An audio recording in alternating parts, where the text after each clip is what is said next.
Hi everyone. So yes, guys, we're going to talk a while about what has happened, but I'm not going to go full detail. But we're going to try our best to talk about what has happened this whole summer with AEW, TNA, and you know MLW's, 4 episodes that have happened so far, and so on and so forth. So yes, guys, let's talk about AEW Forbidden Door, which was a great preview from last month. um, let's talk about it. So we had Drilla Maloney fences Daniel Garcia, which is a great buy-in to Forbidden Door. Love the match, and Drilla picked up the victory over Garcia, and that's what happened right there. Then we had Mocha fences Sky Blue. This was a fun match in the buy-in as well, and Mocha picked up the win and defeated Sky Blue. Then, then we had another match on the buy-in, which was the final match in the buy-in, and it was for the AW Women's World Tag Team titles. The Divine Dominions defeated Olipica and Thunder Rosa, which was a little fun match, but I still enjoyed it, and the Divine Dominions retained. Then Then we had the Young Bucks fences L Bound Company fences L Sky Team. Oh my goodness, that was a classic tag match right there, like a banger tag match in my opinion, and I just loved it. It was really good, and the Young Bucks picked up the victory there. Then, oh my goodness, lovable match, lovable, just lovable. Omega fences Seth Sibby Jr. Oh my goodness, man. Kenny. I'm telling you, great match with Kenny and Sack. Oh my goodness, man. Back and forth, really good stuff. Sack Sibby Jr. did some submission holds here and there. Kenny Omega did some offense and so on and so forth. And then Kenny Omega picked up the victory, and that's what happened there. Man, I'm telling you, that was like another match of the year in my opinion, including the freaking Tutesta and the LDP match from beginning of this year. But yeah, then we had John Moxley fences Bandito. Bandito did some amazing flying dips here and there. John Moxley, did his bulldog choke and all that kind of cool stuff in that match, and John Moxley picked up the victory.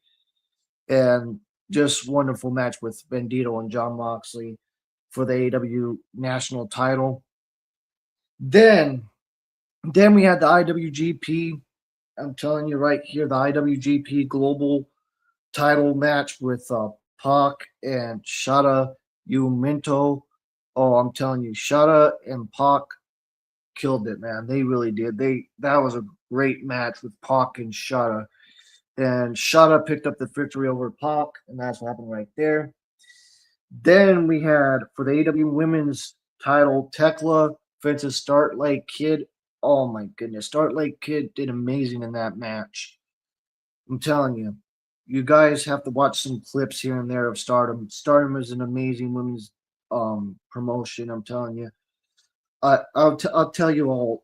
You should watch Stardom if you love women's wrestling. It's amazing women's wrestling. I'm telling you over there. And Tekla retained the AEW Women's title, and that's what happened there. And we'll talk about all the story stuff later on. But yes, guys, Tekla retained the AEW Women's title.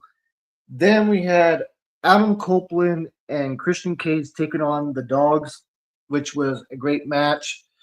And Jay White, um, Copeland, and Cage to retain the AEW World Tag Team titles, and that's what happened right there. And yes, Jay White returned and helped them out, and that's what happened right there. And Christian and Adam Copeland won and retained the AEW Tag Team titles. Then, then another great women's match here, just amazing. I'll tell you guys, Maya Ruled is going to be a star. she's just already there. It seems, in my opinion. Like in my opinion, she's already a star, but she might be AEW Women's Champion in the future. Ring of Honor in her, she has a lot of potential, and it was just amazing women's match between Mercedes Monet and Maya Ruled. I'm telling you, Maya Ruled had some spots here and there that she was almost going to win and stuff, and then then Mercedes Monet did her submission, and that's what happened. And Mercedes Monet picked up the win and won the women's Owen Hart Cup, and that's what happened right there. Which I'll tell you guys, like, just a great match. And Mercedes Monet will be going to All In, and we'll see what happens this Sunday with the redemption stuff. We'll talk about that way later on. So if you want to ask questions, you can. So yeah, like I'm telling you, just man, I'm telling you, AW Forbidden Door was just a great pay per view in my opinion. You can disagree with me or agree with me, but in my opinion, that show was great. I'm telling you, still talking about it, guys. Then we had Team Briscoe versus Team MJF. This was a great steel cage, team versus team, and Team Briscoe won, and Mark Briscoe got an opportunity to face MJF for the AEW World Title, and we'll talk about that in a bit, which happened on a Dynamite, which we'll talk about that later on. And yes, guys, Team Briscoe won, like I said, and defeated Team MJF. Then we had the main event. Osprey Francis Strickland, which was an amazing match with Swerve and Will, like going back and forth, really hard hitting, just good pace. And Will Osprey picked up the victory, and Will Osprey won the man's Owen Hart Cup, and he'd be going to All In and facing Kenny Omega. We're seeing that. That's going to be amazing. I don't see, Knight winning at Redemption, which we'll talk about, all of that stuff later on. So yes, guys, like I gave this Forbidden Door a 9 out of 10. Great, great pay per view. Just a great pay per view. And then let's talk about NXT's Great American Bash. That show was a good show too. I really enjoyed American Bash. I thought it was a decent show. It wasn't great, but I still enjoyed it. Um, so yes, guys, like I thought it was a good show and stuff. So let's talk about it. So we had Tony D'Angelo defeating Naraku, aka Evil, which was a great match, back and forth, really hard hitting and stuff. The opener, and Tony D'Angelo picked up the victory and retained the NXT title. The NXT title, and that's what happened right there.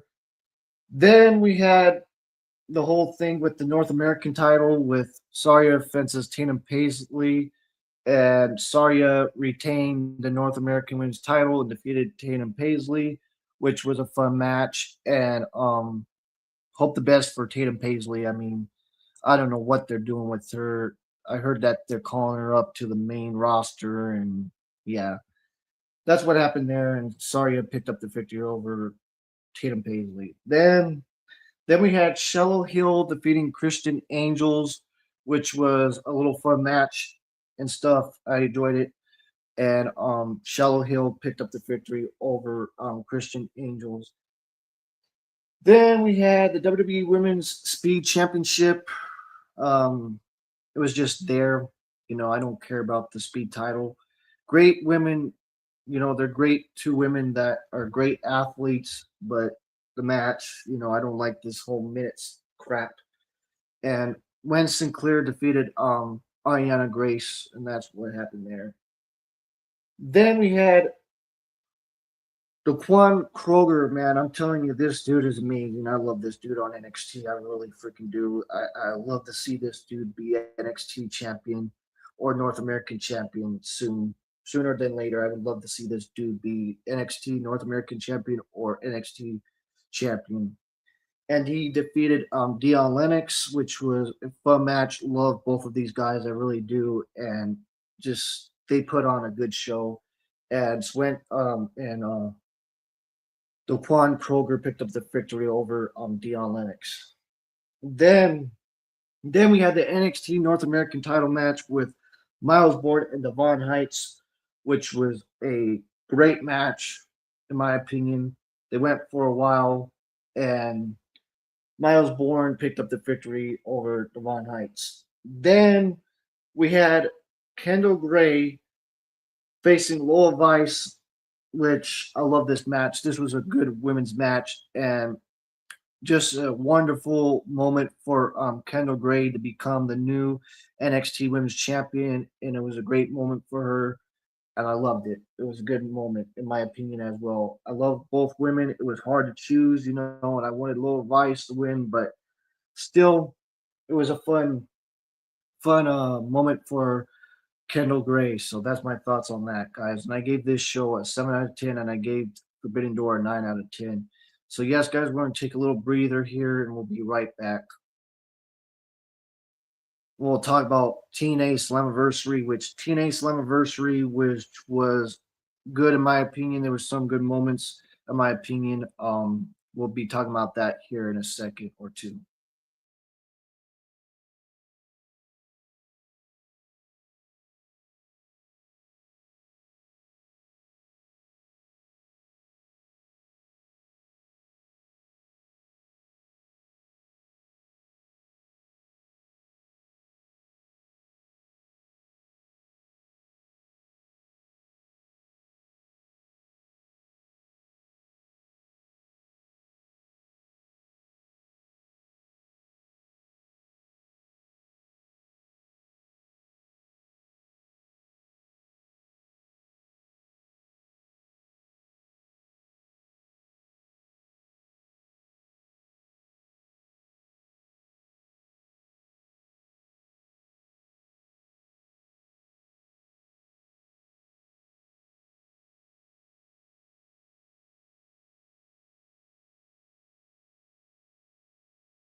Okay, we're back, guys.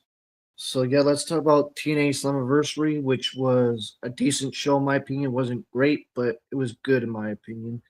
So we had a pre-show with Alina Black defeating Indy Hartwell and Maura Shade in a three-way match, which was a little fun match, and Alina Black won.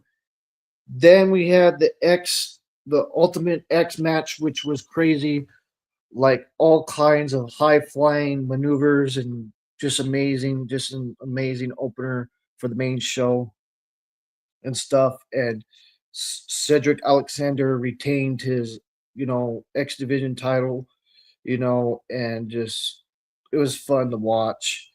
And Amazing Red did some amazing spots here and there. Love seeing Amazing Red. It was like over 10 years and stuff. And then we had Giovanni Vince, I call him by his old name, that Frankie Kazarian and Casey Navarro and Leon Slater and Mr. Elegance was in that match as well.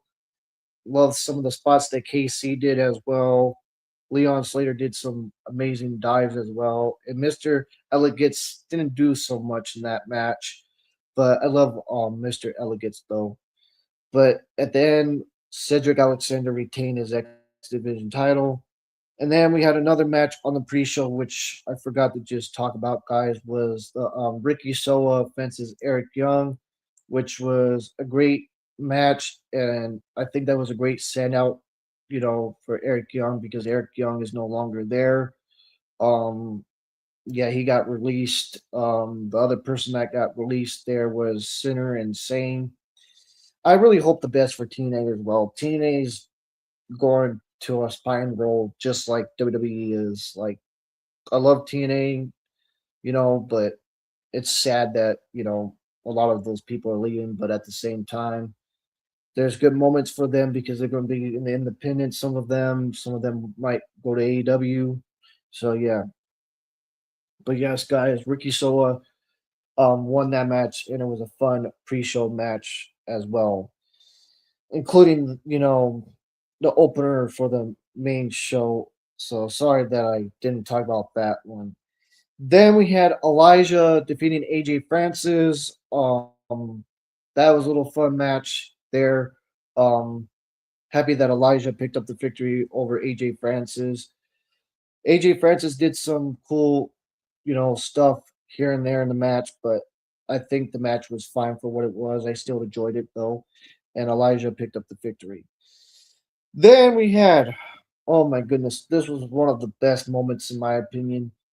Um, Ali and Rosemary picked up the victory and defeated the Alots brand and became the new TNA Women's Knockouts Tag Team Champions, which was a fun moment. Loved it. That's what I got to say there. That was a great moment for Ali and Rosemary defeating the Alots brand. I thought the match was fine, but loved the moment. Then we had Mustafa Ali defeating Rick Swan, and I'm going by his old name Apollo Cruz, but Yuha Nation, yeah, Yuha Nation, aka Apollo Cruz, did some amazing stuff in this match. I hope the best for him. I hope they can use him in TNA, because they didn't know how to use him on Raw and SmackDown, but they moved him to TNA, and I hope they use him in TNA. But with the whole stuff with partnership and all this stuff, but I still hope the best, and I hope he gets a good push, just like Mustafa Ali. You know, with this whole TNA International title, love it. I really love this whole thing that Mustafa Ali's been doing. And then this past week, Tasha Stills got upset and all that because Lala Moore, I think she's the new person that's leading the way to Order 4.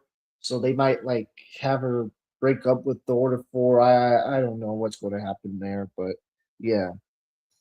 So yes, guys, that was a good three-way between Rick Swan and Holland Nation, aka Apollo Cruz, and Mustafa Ali. And Mustafa Ali picked up the victory and retained the TNA International title, which I thought that was another good match on the show.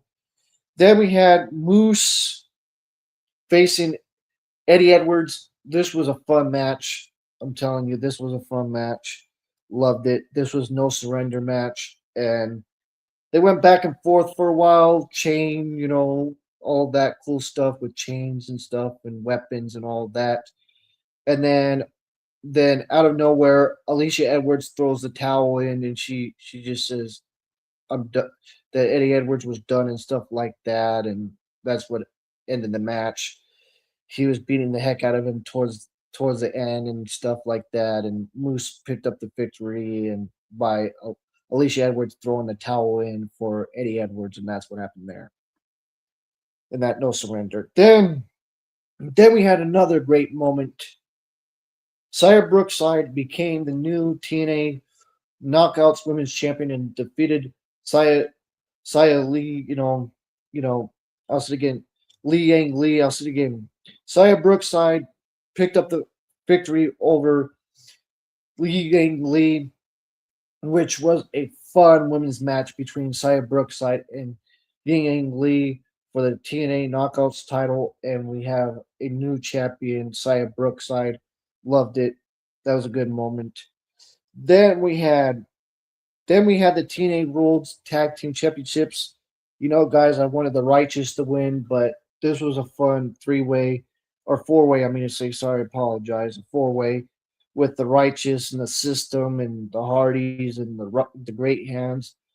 A lot of people wanted the Great Hands to win too. I heard some people wanted the Great Hands to win, but yeah, I wanted the Righteous to win, Dutch and Vincent. But it was a great moment. It's good spots here and there. With the Righteous and the System and the Great Hands, there were some good moments with them and stuff. But at the end, the Hardys retained the TNA World Tag Team titles, and that's what happened there. And the Hardys retained. Then, then we had another match. This was the main event. Nick Nemeth became the new TNA World Champion and defeated Mike Santana, which was a good main event in my opinion. I loved it, and yeah, happy for Nick Nemeth becoming the TNA World Champion for the second time and stuff. And what do you guys think about Nick Nemeth being the TNA World Champion for the second time? I think it's good for him and stuff, and we're going to see what happens with him with Casey Navarro this week, and in the next following week he's facing Jeff. So yeah, he's going to be we'll see where that goes and stuff. But yeah, guys, I gave this Slammiversary a 7 out of 10. So yes, guys, I gave Slammiversary a 7 out of 10.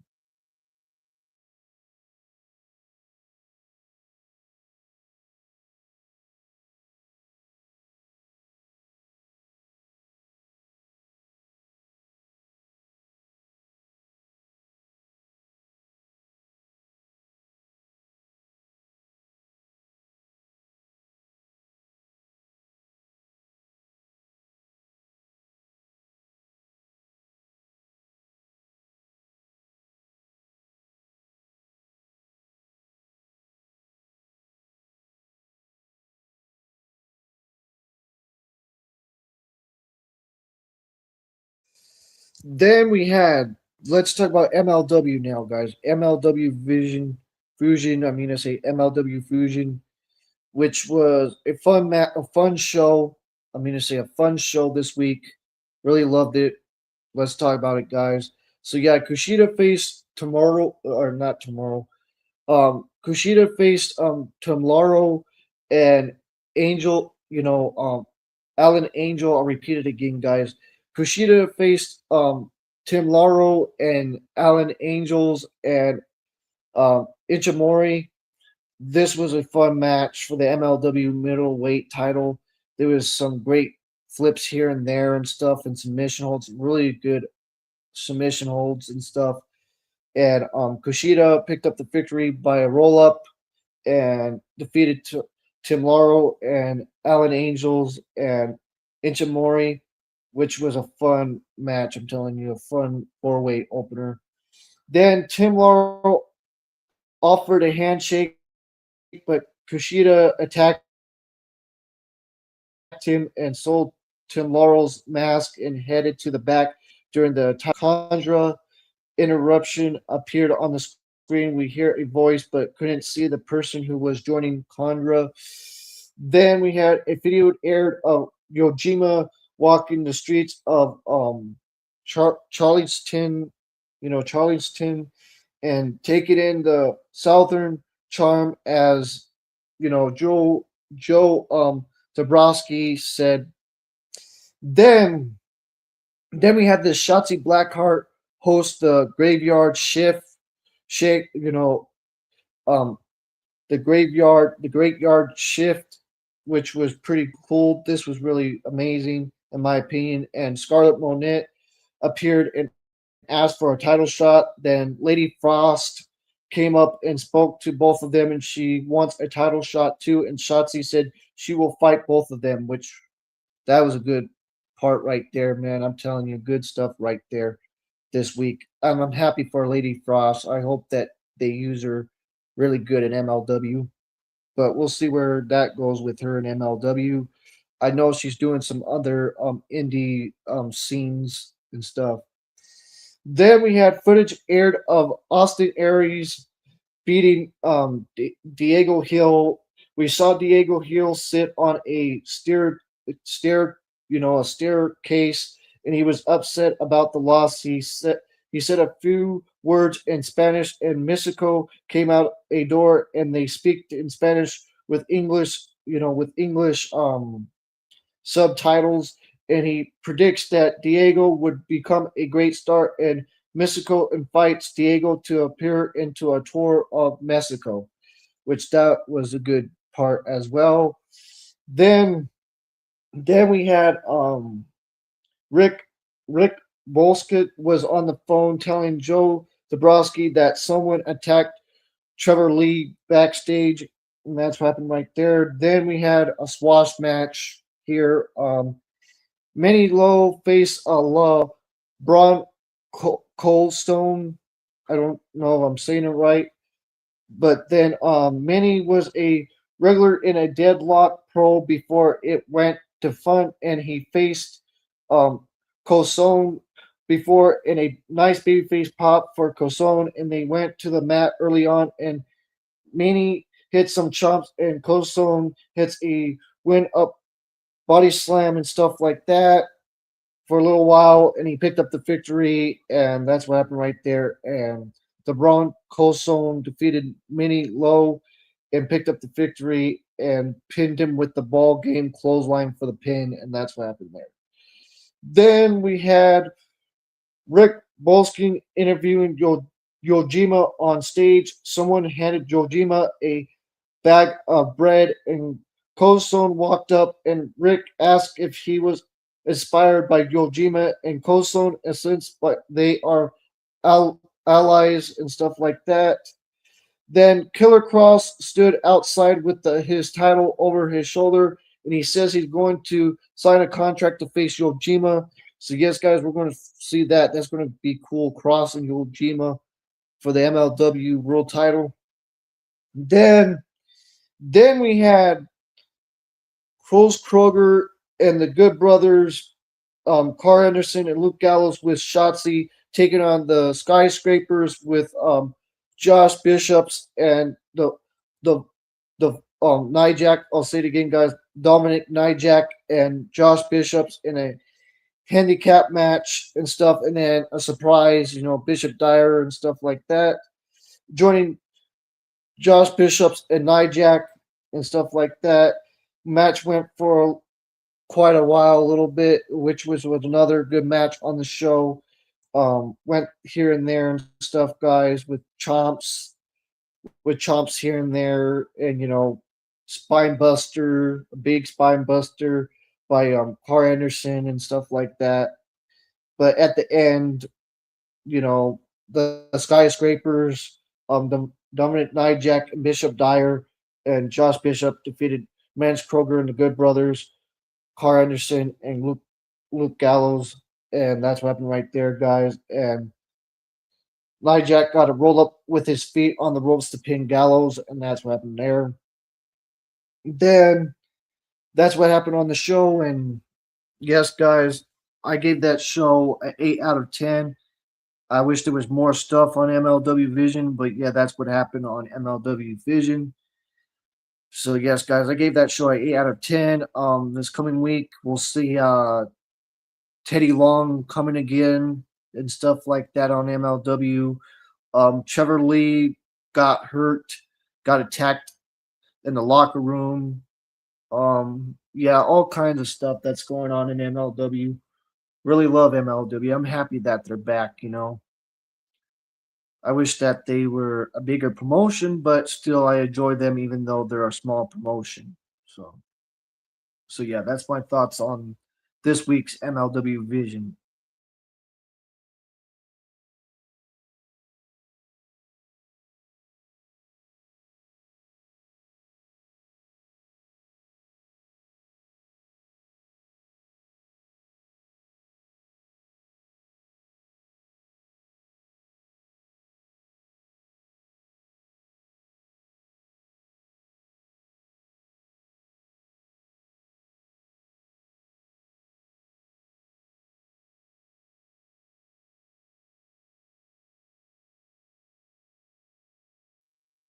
Now let's talk about AW Collision, which this was a great collision, in my opinion, this past week. Let's talk about it, guys.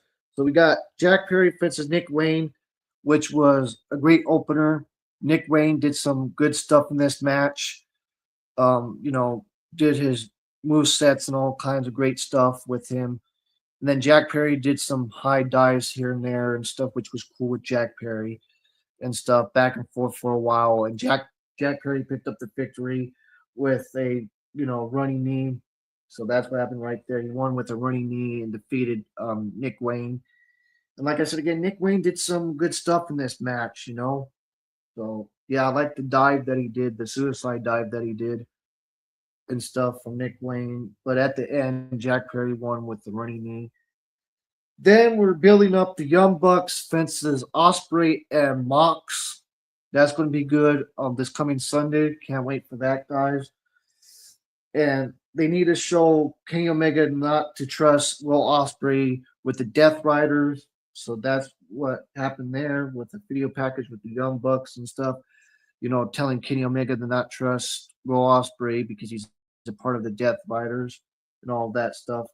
Then we had Adam Copeland and Christian Cage issued a challenge to defend the AW tag team titles against Claudio and Pac. I don't know what's going to happen this time, but we'll see what happens at Redemption. We'll talk about that when I do a preview and prediction. Then we had the TNT Championship. Kevin Knight defeated AR Fox and retained the TNT title, which was a great match. I'm telling you, another great match. I'm telling you, AR Fox did amazing in this match. Did a nice cutter and stuff. Did some offense and stuff. But at the end, Kevin Knight won with the UFO splash and retained the TNT title. Then, then we had a squash match, which I really didn't care about, but I know some of you probably enjoyed it, but me personally didn't care. So let's talk about it. Brian Cage and Jake something. I still call him Jake something. Jake Dolly. Jake Dooley. I call him Jake something, but Jake Dolly. And Inchacero defeated Gino Melly and Tommy Flippy and Nick Nolan, which some independent wrestlers, aka jobbers. Most of the people call them jobbers or location competitors. But yeah, this match was not there, But anyways, let's talk about it real quick.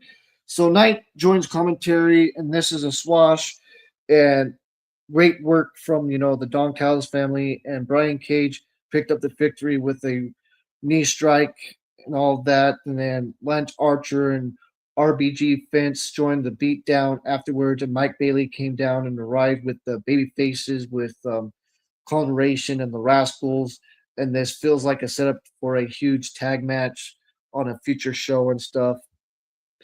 Then Will Ospreay needs a warm up, so he calls in former training partner Adam Brooks, and Will Ospreay warns not to take this personal. And John Moxley addressed the Young Bucks. They've been enemies and allies, but he always has disdain for the elite, and it'll be personal at Redemption. Then the Dogs had a hilarious public service announcement to make AW a safe place from the Bang Bang Gang and shots down and all that stuff.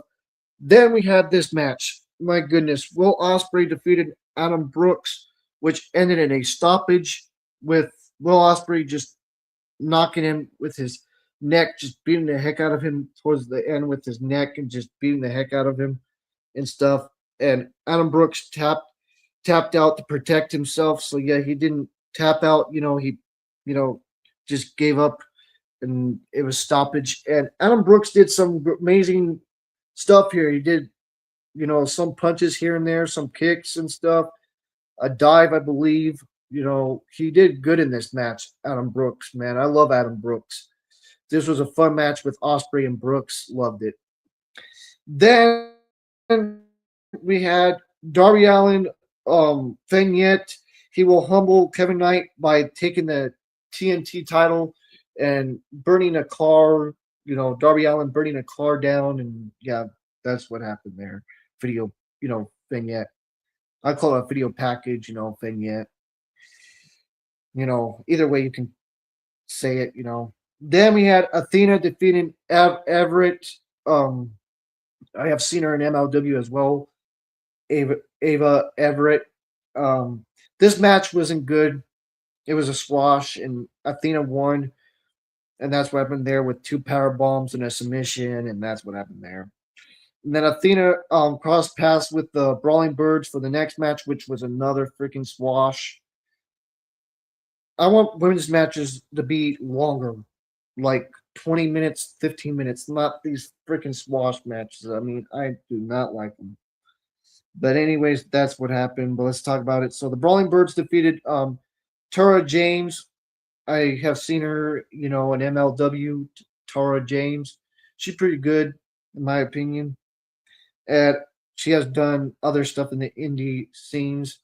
And then we had Kayla Lopez. I don't know her that much, but you guys can tell me. But yeah, this was a swash match, and the Brawling Birds defeated Tara James and Kayla Lopez, and that's what happened there.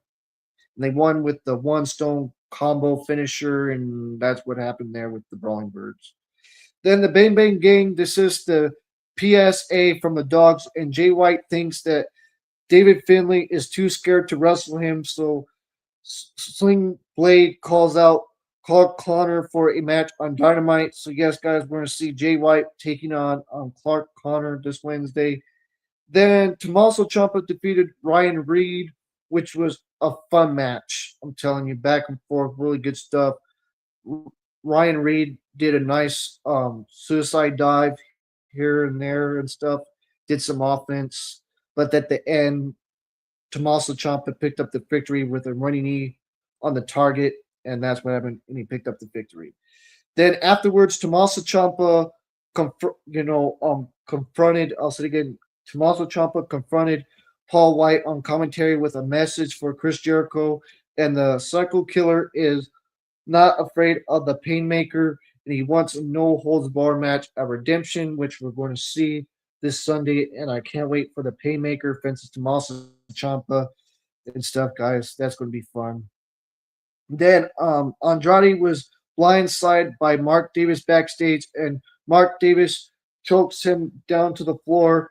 Then Mercedes Monet accuses Mercedes Monet accuses that Tekla and Molinanigo of running away to Japan, and doesn't matter who is champion after Redemption. There is no hiding at All In, and also again, and the CEO will walk out of Wembley with the AEW Women's World Title, which that's what Mercedes Monet said, and I have a feeling that she'll be the new AEW Women's Champion at All In, which we'll talk about that in the future. What happens next month with all of that stuff. I might start doing shorts with that, guys. I'm sorry, I'm not probably not be doing live streams till I get where I need to get, which that's a long story I won't talk about, which my personal friends know about, but people on here I don't like talking about it. But anyways, carry on. Then the Young Bucks approach Christian Cage and Adam Copeland to say that the tag titles look good on them and the belts also look good on the Bucks. And Christian was salty.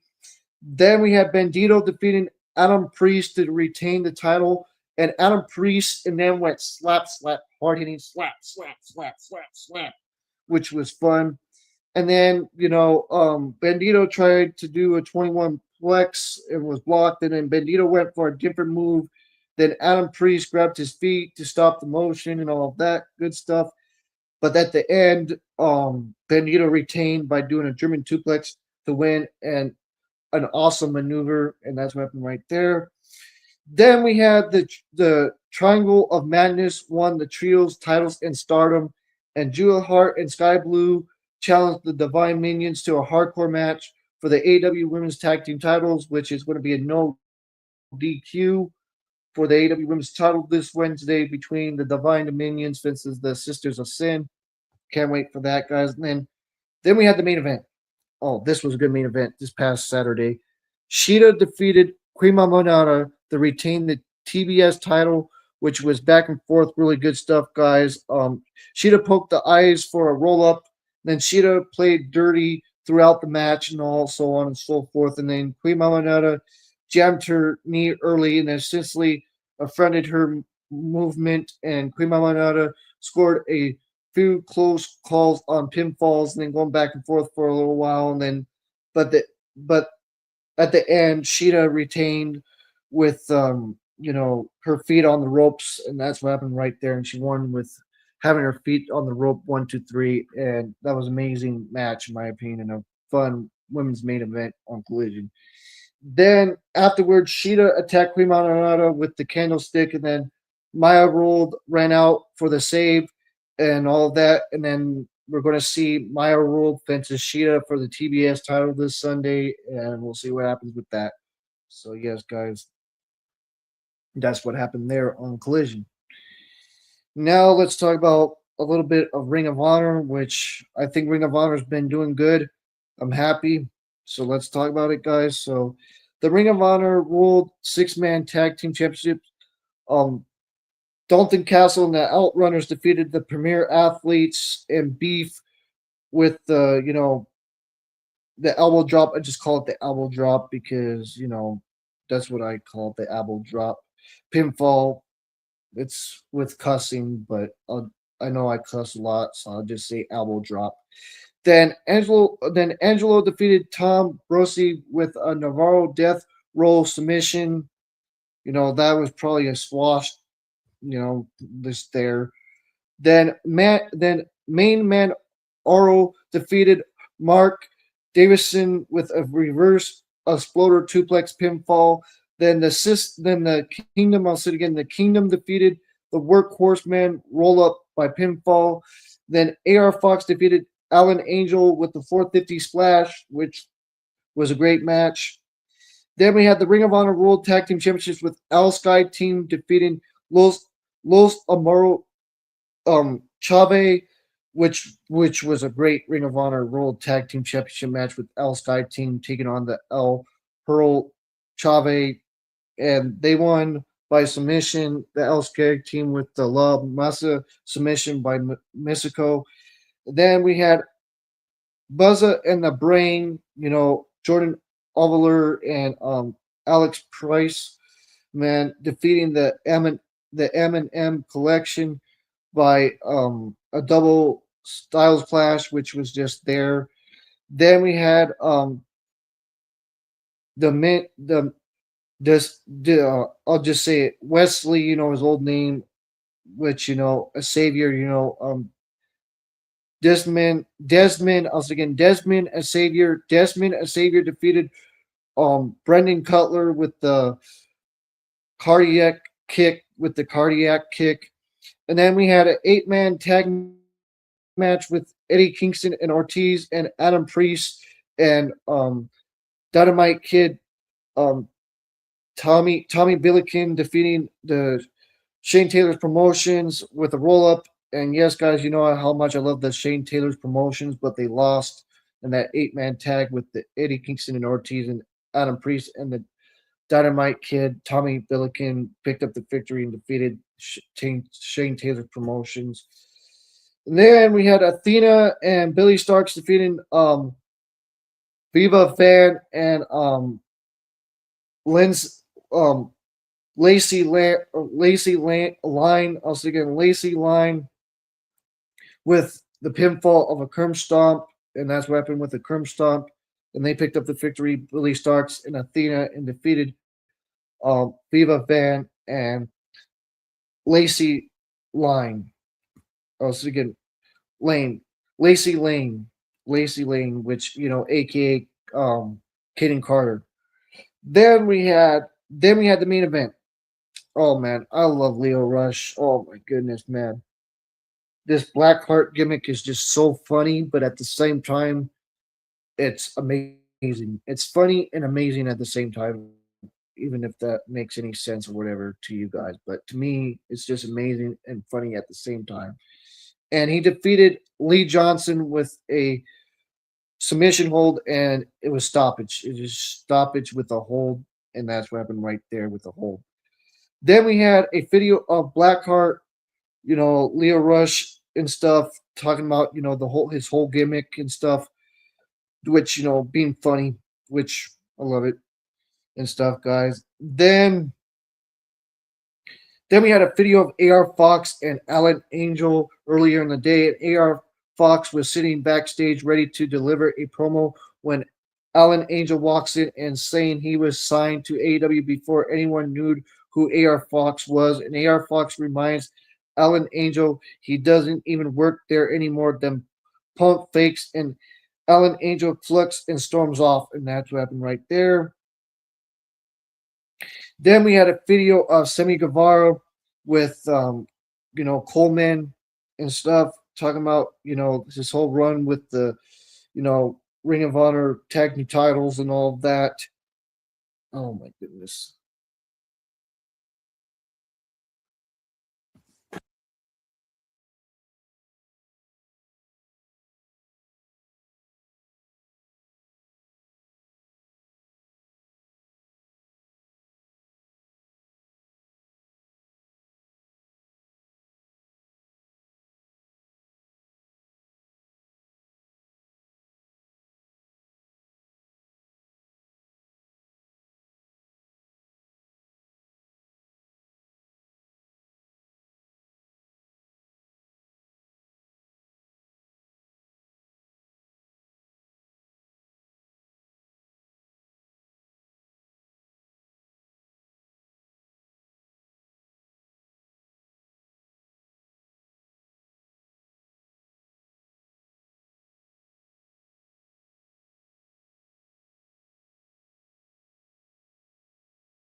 My phone died on me, so that's what happened there, guys. But anyways, back to what we were talking about with Sammy Guevara. Sammy Guevara is trying to get himself to be number one contender for the Ring of Honor World Title and all that jazz. My thoughts, my opinion, I would love to see Sammy Guevara be champion. Be honest with you, because I love the dude as a wrestler. He's a great, a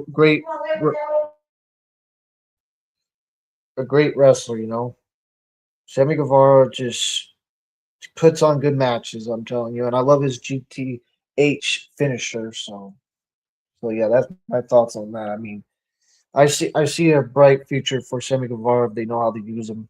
You know what I'm saying? He's been there since day one with Darby, MJF, and Jack Perry. So that's my thoughts on that. So and I thought that him and Beast Mortals were a good tag team champions in my opinion, but it ended, so it ended. It ended. So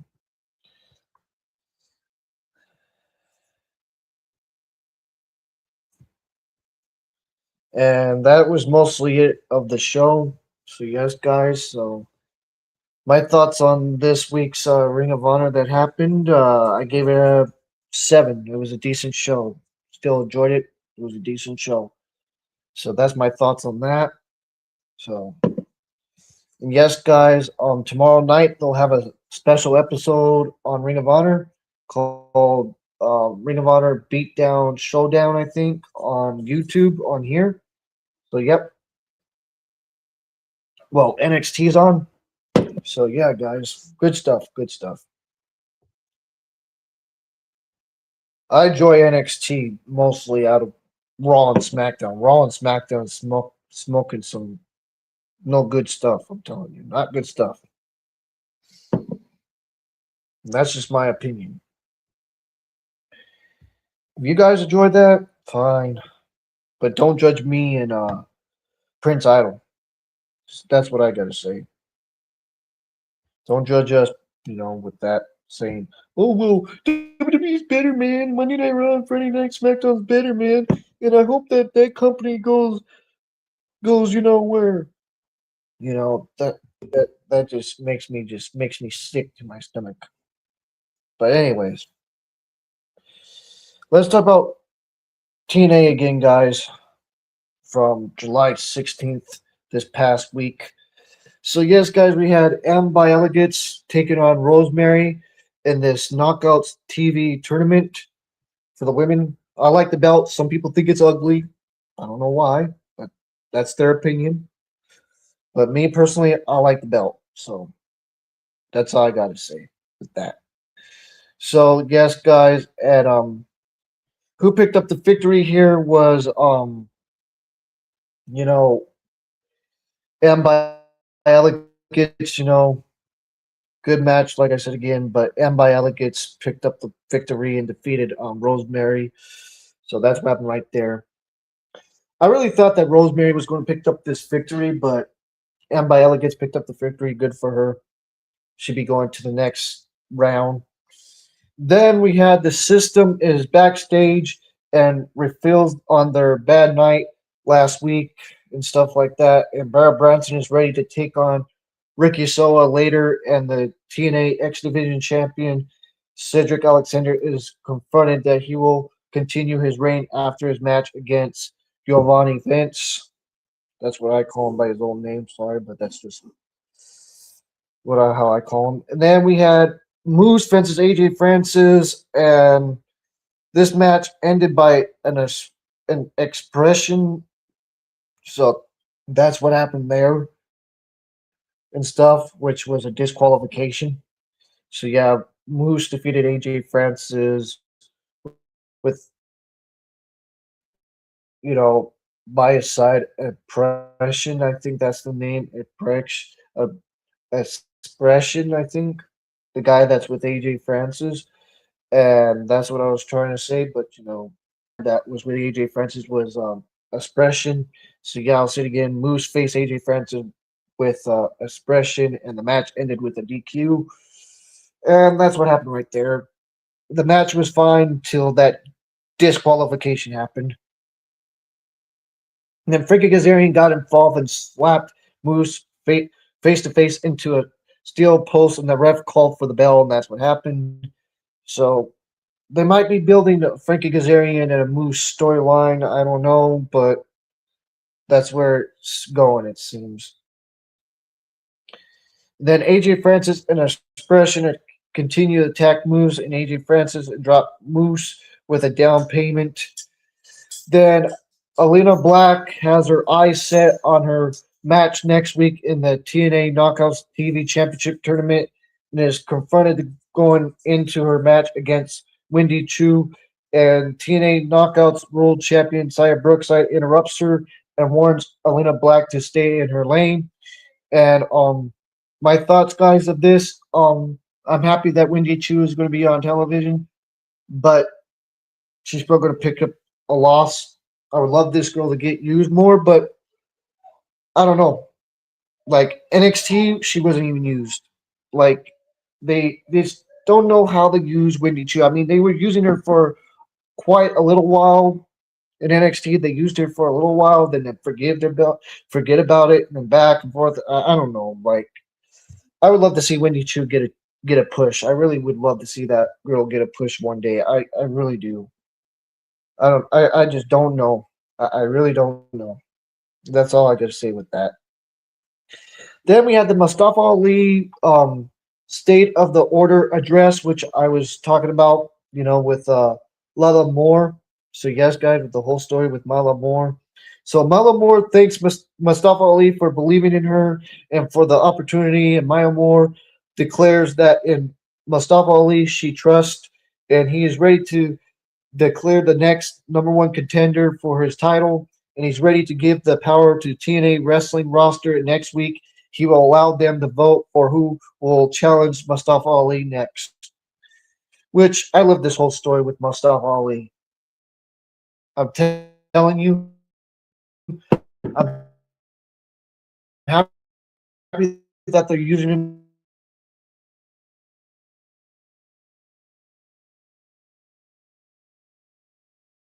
in TNA.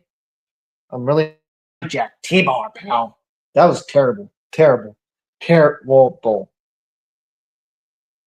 And then Shane. I'm gonna say Shane Hayes. I think he's doing some good stuff. I don't know, but I got to talk to my people on X where what he's doing nowadays. But I think he's doing good stuff in the Japan and all that stuff with TMDK. I think he's still in that group with Zack Sabre Jr. and Bad Dude Tudo, which we'll talk about that in a bit too, guys, about all that. So yeah, like I said again, I'm going to try to be on here for quite a while tonight to talk about a lot of stuff that has happened this summer because I don't come on here like I used to, but I might start doing shorts. Like I said again, I might just do my shorts and talk about everything and just chop it down to who won and stuff, and then might do a part two for the backstage statements and all of that stuff. So let's carry on. So then we had the TNA injury report. Following the assault earlier in the night, AJ Francis and Frankie Kazarian and Moose is clearly under of excavations and stuff like that. Then after completing in the NXT Knockouts World Championship no disqualification match, Li Yang Li is excuse me. I'll see it again. The TNA Knockouts World Championship no disqualification match. Li Yang Li is currently out of action due to a head injury. And then Giovanni Vince are both cleared for the TNA X Division Championship later this evening. In the evening, I'm saying later in that evening that happened. And then the TNA World Champion Nick Nemeth wants to remind that everyone that he continues to be in a sense mind sharp. Then the Righteous are invited to the Hardy's compound, which that was fun. In my opinion, that was fun. Then we had Bear Branson facing Ricky Soa, which was a decent match. And Ricky Soa, love the dude, but he lost this match. I'm telling you, Ricky Soa, he's a great wrestler. Like I see a lot of potential in this dude as well. You know, wherever he goes in the future, he's going to be a star if they know how to use him. If they know how to. Um, but Brian Branson picked up the victory here by doing the bear down for the victory with the bear down, and that's what happened there. And then we had Harley Hinson fences Thea Hill. Thea Hill picked up the victory here and defeated Harley Hinson. And Thea Hill picked up the victory with booing from the bottom rope, which was good. And Thea Hill, happy for her, going to the next round for this knockouts division, television title. Can't wait for it. Really can't. And then we had Nick Nimitz and Casey Navarro, building up to this whole build up to a title match between him and Casey Navarro this coming Thursday. So look out for that, guys. Look out for Casey Navarro fences Nick Nimitz. My thoughts, I think Nick Nimitz is going to retain, but we'll see. We'll see. I'll do a short. So, so yeah, guys, we'll see what happens with that. Then let's talk about Dynamite from the 15th from this past week as well. So yes, guys, we had Christian Cage and Adam Copeland taking on Wheeler Yuta and Daniel Garcia for the AW Tag Team titles. This was a good match. Loved it. My opinion with Christian Cage and Adam Copeland, I love them being the AW Tag Team champions, but at the same time, these guys are getting up in age. So in my opinion, towards this end of this ride, they might lose it to the Young Bucks. A lot of people are saying that they could probably lose it to the Young Bucks or the Murder Machine Guns, which that would be so quick to have them win it at All In and that jazz. Or some people think New Day too, like these people that are coming in right away. I mean, I don't think that would be a good idea, but if it happens, that would be crazy. But at the same time, let it breathe. I would love to have it like be the Rascals or be the freaking Shape Taylor's promotion or some tag team that's young. You know what I'm saying? But we'll see where time goes. But yeah, Christian Cage and Adam Copeland might, like people said, they might lose him to the Bucks. But time will tell. That's all I gotta say. Time will tell. But Christian Cage and Adam Copeland retain the tag team titles over Wheeler Yuta and Diego Garcia, and that's what happened there. Then after the match, David Finlay and Con Connor and Claudio Castagnoli attacked Christian Cage and Adam Copeland, and then the Bang Bang Gang without Jay White ran out to bring the fight to the Dogs and the Death Riders, but David Finlay looked to use his shillelagh, and then White appears, Jay White appears and grabs the shillelagh from him. Then, Christian Cage gets in Jay White's face, and then Adam Copeland and the Bang Bang Gang get their things calmed down and all of that.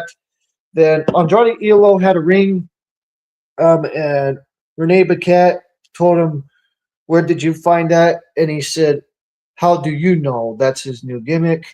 So, yes, guys, what do you think about the whole new gimmick of how you know? You know, I think it's good. I'm happy for Andrade. I really am. you know. And then I love these whole video packages that he's doing with these boats, with the freaking ocean, with the freaking ocean, with the boats and all that great stuff. Just amazing freaking vignettes that Andrade's been doing. Just amazing vignettes, in my opinion. And then he thanks to some help from his good friend Will Ospreay and all that. Then we head backstage where the you know the demand. I'll say it again. The demand confronted Orange Cassidy and Kyle O'Reilly and Roderick Strong as the latter three-man speak with Renee Paquette and Jay Legal and Lee Johnson and Blake Christian attacked Orange Cassidy and Kyle O'Reilly and Roderick Strong from behind.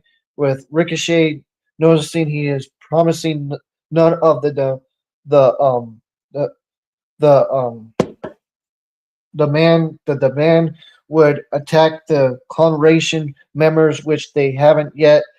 And then we had Andrade Elo versus Jake Dolly, which was a good match, and Andrade picked up the victory over Jake Dolly. So I'll say it again: Andrade Elo defeated the victory over Jake Dolly. And then after the match, Mark Davis confronted Andrade, but backed down when Andrade slid onto the Dynamite Diamond Ring.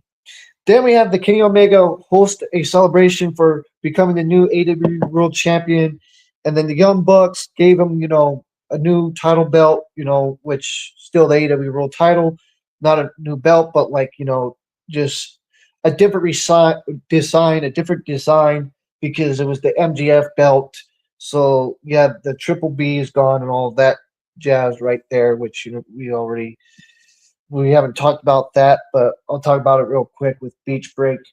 So Beach Break, what happened was MJF defended his AEW World title and faced Kenny Omega, which was a fun main event. Will Ospreay came out there to help out the situation a little bit, and then Kenny Omega picked up the victory with his one winged angel and became the new AEW World Champion. And I'm happy for Omega. I really am. I'm happy for the dude becoming the AEW World Champion for the second time. So yes, guys. So that's what happened. And then at Beach Break, Tommaso Ciampa defeated Chris Jericho, which was a great opener. That's what happened on that show too. Then Willow Nightingale won the women's casino Gauntlet. That's how she's getting the opportunity to face Tekla this Sunday for the AEW Women's title at Redemption. What else that's off my head that happened at Beach Break? Which that was an amazing show. I'm telling you, that was an amazing show, guys. But let's carry on with this whole thing with the Kenny Omega celebration. So yeah, so this whole thing happened, and then Matt Jackson and Nick Jackson were happy for Kenny Omega and saying that they've been friends for almost 20 years and stuff like that, which was cool and stuff. And that was fun. And then he said Kenny Omega won the AEW World Championship all by himself. Then says himself and Nick are proud of Kenny Omega, and he proves that he's still the best professional wrestler on the planet and stuff like that. And then Matt says he's seen Kenny Omega wearing the MJF custom AEW World Championship and sleeps him off and all that. And then, took it away, and stuff like that. So it's gone, the Triple B title's gone again. It's all of that. So I don't know how many times MJF is going to be AEW World Champion, but I love his run. I like how he does with the title and stuff. I love MJF, so one of the best heels in AEW. So yeah, guys. Then Will Ospreay came out and stuff and said, "Hey, I don't want you Bucks. Let me and Kenny Omega talk about this and all of that stuff." And that's what happened. And then they were talking about how they're going to heat up All In with their match and stuff and all of that. And and then they were going to shake hands and all that. They were going to try to shake hands and saying best man and all that kind of motto, the whole motto of that stuff. And Ospreay says he's good to see Kenny Omega as AEW World Champion again, and he says he never gave up once, and says he watched Kenny Omega get hit with the AEW World Championship belt by MGF the last following week, and he brought it. He thought it was over to Kenny Omega, then says he wants to say this now because things will only heat up between him, and then says himself and Kenny Omega will keep it going each week to show the people they're in the position they're in. And he says himself and Kenny Omega will show AEW is where the best wrestle at All In. Then out of nowhere, Kevin Knight comes out there, and Kevin Knight, ruins everything and stuff like that. And then Kenny Omega tells him, you don't need the Don Callis family. You don't need anybody. You have title potential. You're a great talent and all that. He was telling him, Omega was telling him, he says, you can do it by your own self. You can do this all by your own. You don't need the Don Callis family. You don't need to be um Don Callis Don Callis's lapdog, lapdog, just his lapdog, basically. That's what he said there. Then then we had Brody King and Bandito taking on Aaron Solo and Nick Camaro. This match was a squash match, and Brody King and Bandito picked up the victory and did a deliver splash off the top rope on Aaron Solo and Nick Camaro before he pins them both for the pinfall with a nice splash from Bandito. Nice splash from Bandito. Then then we had Kyle Fletcher versus Commander. Oh my goodness, this match was amazing. This, I'm telling you, this AW International title match. Oh, it was so good. It was so good with Commander and Kyle Fletcher. I'm telling you, it was so good, man. I'm telling you, there was a lot of good dives here and there. Oh man, all that diving from Commander was just amazing. Good lucha libre, man. I'm telling you, really good stuff. But at the end, Kyle Fletcher retained the title, with a brain buster for the win, and that's how he won with the brain buster and retained.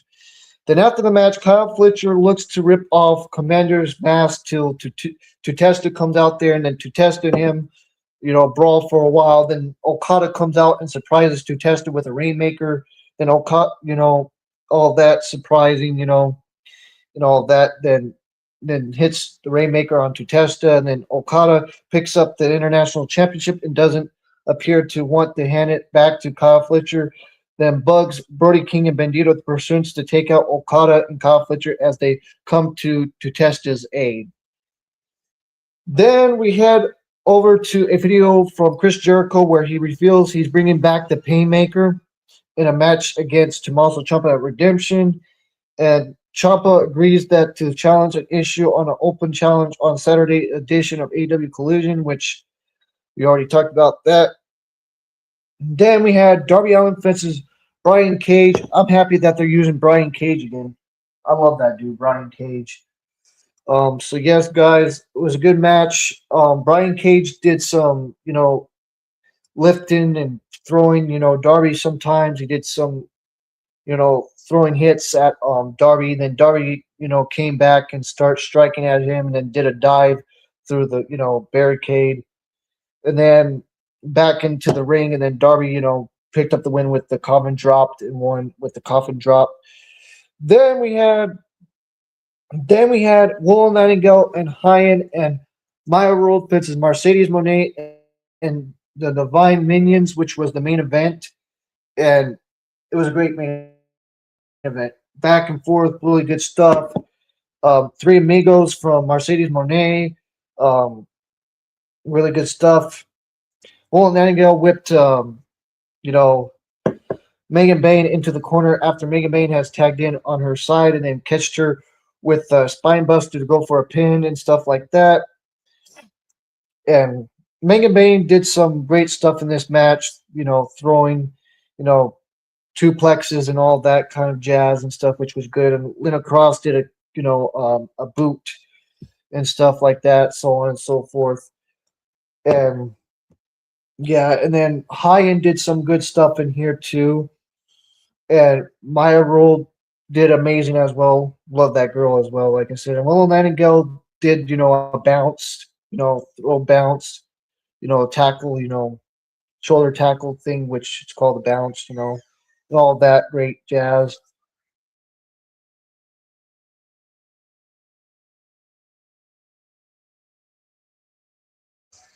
But at the end of the day, guys, Mercedes Monet picked up the victory with the Monet Maker to High-End for the win, and that's what happened right there. Mercedes Monet and the Divine Minions defeated Maya Road and High-End Willow Nightingale, which was a fun main event. Then moments before the show go off the air, Mercedes Monet says she doesn't care if it's Tekla or Willow Nightingale walking out of Redemption and all of that, which we talked about that stuff on Collision as well. And telling, saying that Tekla is the poison, and freaking that Will Nightingale has a smile on her face, saying that she's the too smilish, and that Tekla is too poison, and doing her whole thing with the whole poison, and Will Nightingale's too smiley and all that stuff. So yeah, I forgot to tell you guys about that about Collision. So yeah. So now let's talk about finally NXT, guys. NXT, my favorite show of WWE out of all of these shows. Let's talk about this one right here.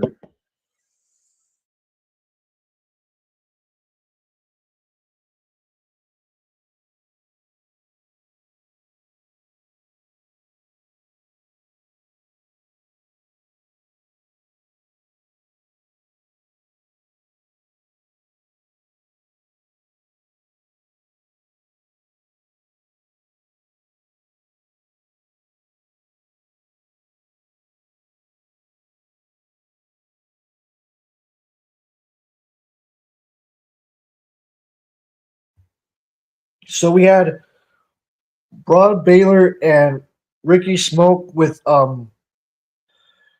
Jackson Drake and Molly Lockwood, which I like that girl. She's pretty tall, and faced sh- sh- um Sean Legacy and Doran Van Van Duke, which was great tag match for the opener for NXT last week, and it was a great tag match. And um, Ricky Smokes and Brad Baylor retained. Man, it was a good match. I loved it. The the Felicity Projects retained.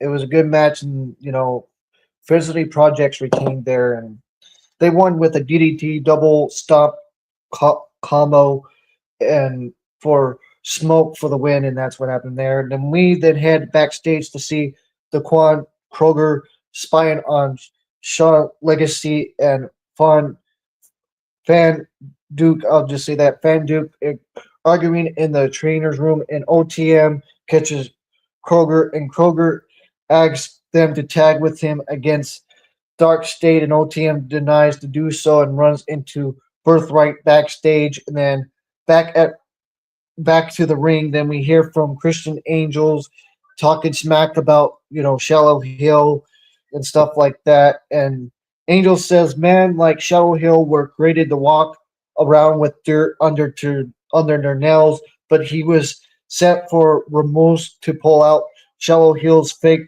tooth." And he says that Hill can no longer fool the fans into thinking he's respectable, and he can see him for who he really is and stuff and all that. Like I said again, talking smack about Shallow Hill mostly and all that. Then he says he can fix his smile, but he says the the fog is coming. Then we head backstage where Leonard Rain and Easy Dame and the Key Alliance are all make their case to Robert Stone in his office as to why they should take Leonard um Lia Diggs spot, because Lia Diggs got hurt and stuff, guys. So they had to do a 4-way. So and then they did a 4-way between Easy Rain and Easy Dame and Nikhil Lyons and the champion Saria, and we'll talk about that real quick. What happened there, which nothing really changed, but anyways, we're going to talk about it anyways, guys. Then the Raku face Tate Wilder. Tate Wilder did some moves here and there. You know, a twoplex and a crossface was from the Raku and stuff. And Ty Waller got some punches here and there, but not that much. But Naraku picked up the victory with the Enter the Abyss. So he won with the Enter the Abyss, and that's what happened. And that's how Naraku defeated Ty Wilder, and that's what happened right there. Then after the match, Tony D'Angelo slid into the ring and attacked Naraku from behind, and security and officials run out to pull Tony D'Angelo off Naraku. But Tony D'Angelo takes out a couple of the security guards, and one of them gets in hit with miss from the Raku. Then we had the four way. Oh, this four way was pretty good. You know, all of them got some offense here and there. All of them and all of that got some offense here and there, and good stuff from Easy Dame, some good stuff with Easy Rain as well, and stuff. But at the end of the day, Saria won with the F5 and picked up the win and pinned the Kia Lions and retained the Women's North American title. Then the Felicity Projects make their way out to the ring, because they had, um, Jackson Drake picking a match with, Devon Heights. So yeah, Devon Heights face Jackson Drake. So yes, guys, we'll talk about that here in a second. Then back from the break, we hear over to Robert Stone's office. I'll say in Robert Stone's office as Tony D'Angelo yells at Robert Stone, and Robert Stone makes an NXT Championship match official between Tony D'Angelo and Naraku this coming week. But Tony D'Angelo storms off, and Robert Stone follows, wanting to know what he's planned on doing to Naraku. Then we had Jackson Drake facing Devon Heights, which was a fun match, and Jackson Drake picked up the victory and stuff, guys. Devon Heights did some good stuff here, got some offense, but at the end, Jackson Drake picked up the victory with a roll up. So that's what happened right there. And he picked up the win with a roll up, Jackson Drake, and that's what happened right there. Then we had backstage. Excuse me again, guys. But again, we're backstage where Daquan Kroger Sicily rescinds Noam Door and Rommel, also again, Rommel more no Rono to team up with him to take on Dark State in a six-man tag team match when Romo talks Door into agreeing.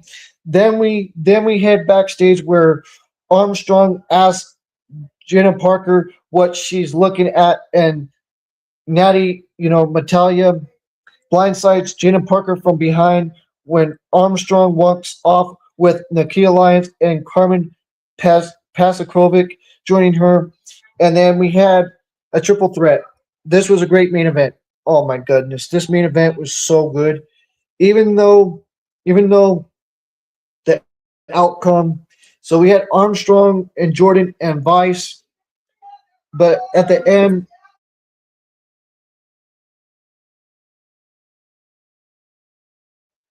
my mom is talking to one of my family members. Sorry about that, guys, but I'm keep doing this because I love professional wrestling, and I should start doing shorts and tell you guys how I thought about the show and do quick 3-minute videos, you know. But anyways, guys, we had Armstrong fences Jordan and Vice, but Vice won, and she's getting another opportunity for the NXT Women's title against Kendall Gray. Armstrong did amazing stuff here. Did her attacks, really good stuff. But really good attacks from her from Armstrong, and Jordan did some good stuff as well. Some punches, kicks, and here and there and stuff, back and forth. Really good action and stuff.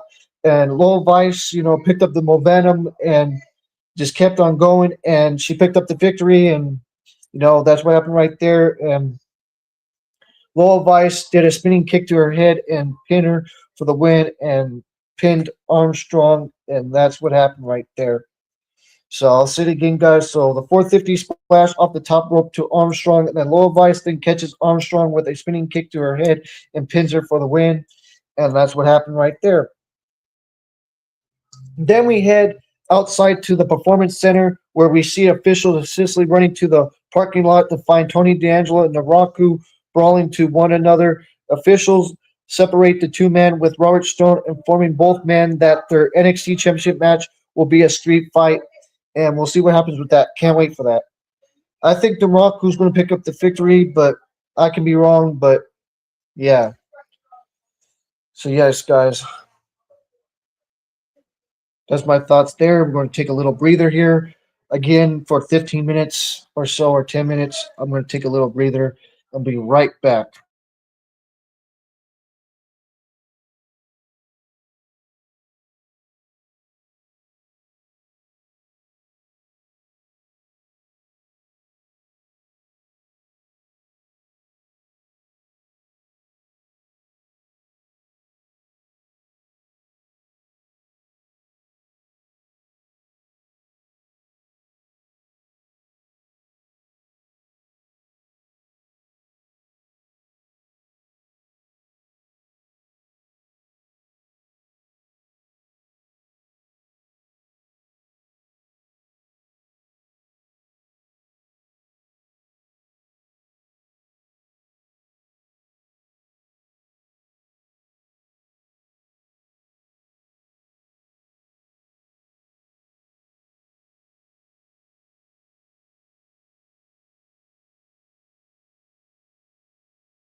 Hi everyone, so we're back. Let's talk about AW Collision from July 11th. Um, so yeah, Hangman Adam Page returned, and the Cowboy addresses his way in the stipulation to not challenge for the AW World Title ever again. And Hangman, especially the sits therapy for essentially Rososly, I can't pronounce it. Excuse me, guys, which is a pinched nerve in the back. He doubled down as a man of his word to honor the stipulation losing to MGF, even though it is not something written in ink.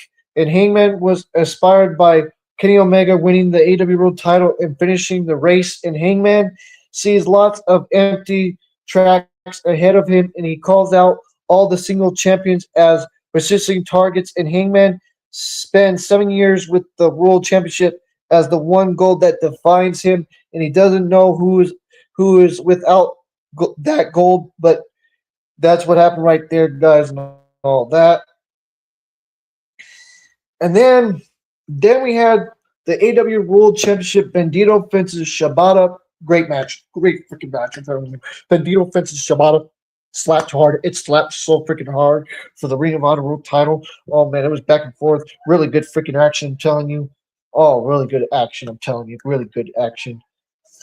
Shibata got some offense here and there, with slap strikes and all that amazing stuff. But at the end of the day, Bandito picked up the victory with a cradle pin and retained the Ring of Honor World title. Then we had Sheeta and Harley Cameron hyping for the TBS title, and Sheeta won the gold all by herself without friends, and she mocking her opponent. And Harley told Shada, so again, Harley told Sheeta that a lot has changed since she was away, and Harley proves that in the ring and won tag team gold, and she never stopped fighting, and she wouldn't stop against Sheeta. And then Mike Bailey makes the mistake of telling Don Callis to get in his head, and Mike Bailey moves past that and picks up wins, and he's ready and focused to beat Mark Davis for the AW International Championship. Then Mike Bailey will defend against the winners of Andrade fences Jake Dolly and moves on as champion at Redemption in Montreal, and Mike Bailey will show people like Kevin Knight that he doesn't need shortcuts. Then we had Sheeta fences Harley Cameron, which was a good match. Harley Cameron got some offense, some punches here and there and stuff. And then then I'll talk about it, guys. So Harley to block the power bomb out of the corner, and Harley kept fighting, and Sheeta felt the wrath, and Harley strapped Sheeta in a half crab. Then Sheeta grabs the ref to get closer to the ropes from the break, and Sheeta turns up the heart and all that, and that's what happened. And then, back and forth for a little while, like I said, and good action from Harley Cameron.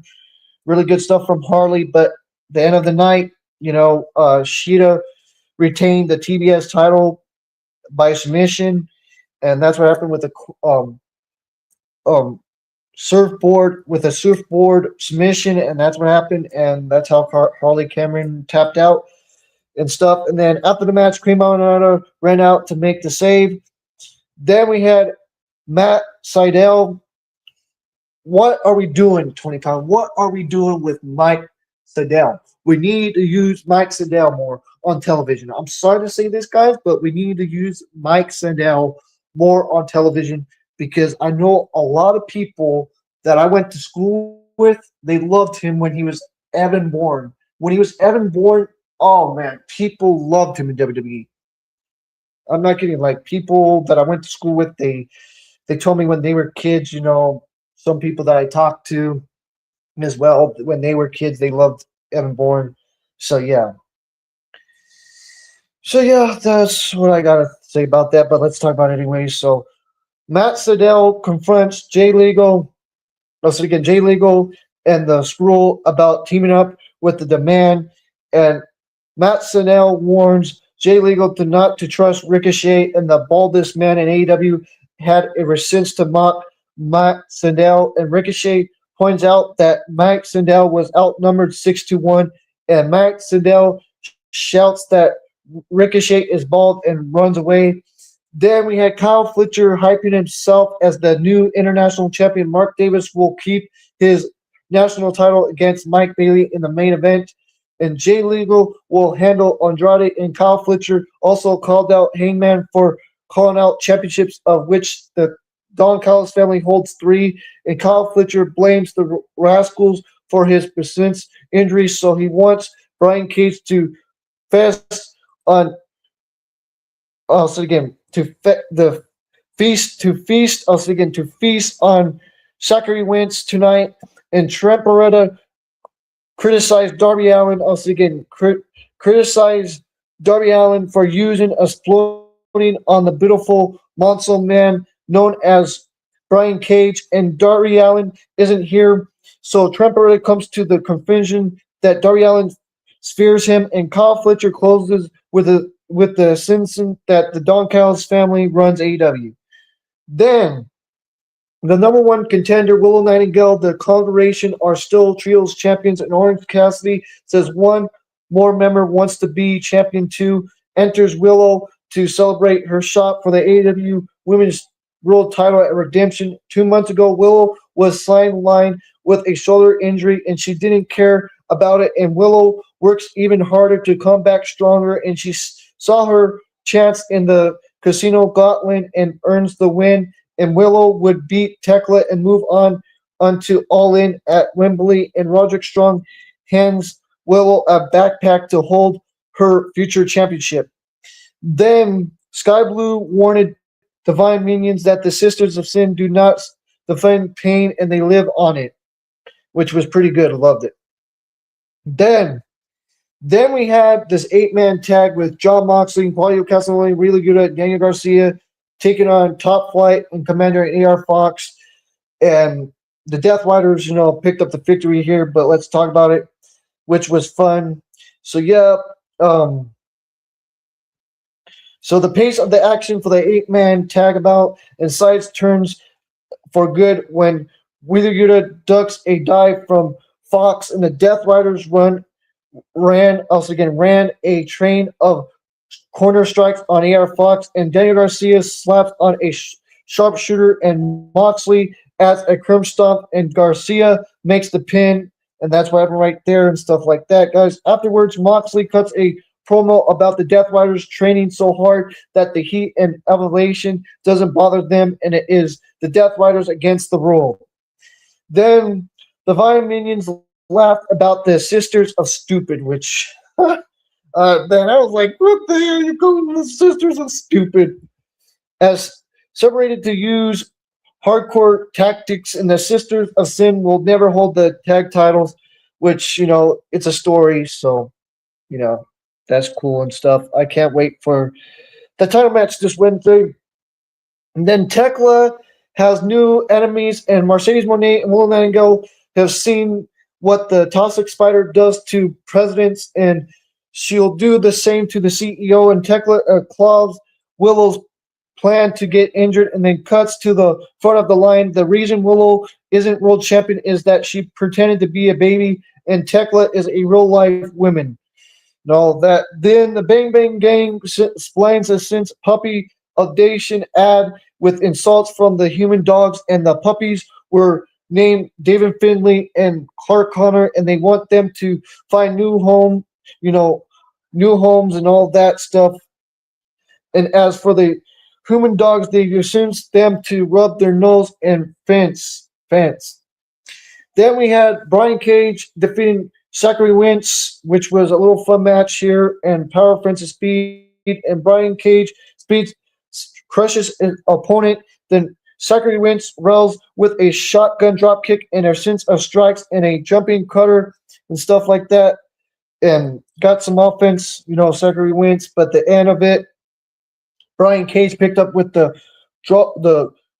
drill claw, and Trent Beretta calls out Darby after Brian Cage's match, and he was cleared that Darby Allin wasn't there, so he demanded that the referee to start a match, and raises his hand in victory.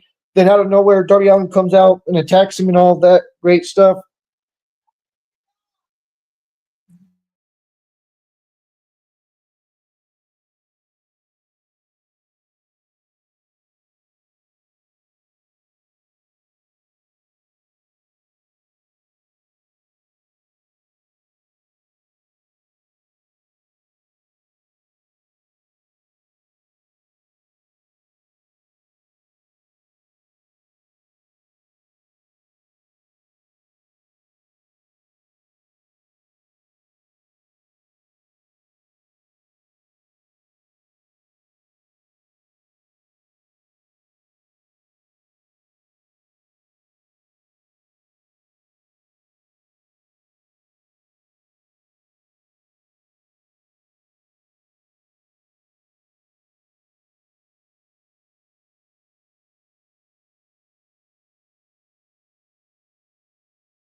Sorry, guys, back again. Had to do something. Then Darby Allin defeated Trent Beretta, which was a fun match. Let's talk about it. So Cage sense distraction. So Darby Allin hits him with a cover drop. Then Trent takes control for the strong zero power driver on the apron. Then Darby kicks out onto the cover, and Trent sets up an avalanche maneuver. However, then Darby ascends for an avalanche code red, and then picks up the victory with the coffee drop. Then after Brian Cage snitched Darby Allin for three power bombs, Mark Davis arrives as well. Then Mike Bailey runs in with a chair, and the Don Callis family sledders. And then Willow doesn't want to wait till All In to put hands on Mercedes. She recruits Maya Rold and Hyan to join her for a trios match against Mercedes and Divine Minions, which we just talked about, guys, real quick. And then Andrade is decides to be champion in a vignette, cruising the sea on a boat with women, which I already talked about that as well. Then we had Mark Davis take it on Mike Bailey for the AW National Championship, and Mark Davis picked up the victory and retained the AW National title over Mike Bailey, which was a great main event. Just great stuff, man. Mark Davis delivers crashing power while Mike Bailey essentially speeds, sticks, and moves offense, and Mark Davis essentially a power driver on top the commentary desk, and Mike Bailey was busted open on top of his head. Essentially beats the 10 back in the ring and stuff, and then Mark Davis hits another power driver back and forth, and then Mark Davis, keeps on going and stuff, and then, Mike Bailey gets some more offense, and Mike Bailey, but at the end, Mark Davis picked up the victory and retained, like I said, guys, and picked up the victory with a power driver to finally win, and that's what happened. And then the Don Kelly's family stands tall to close the show, and that's what happened right there. And I enjoyed that collision, guys. So that's what happened there. Now let's talk about TNA again.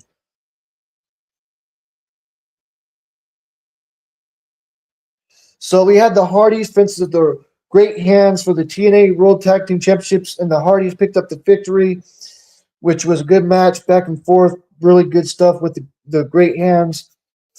But at the end, the Hardys picked up the victory with, the Suicide Bomb, and that's what happened right there.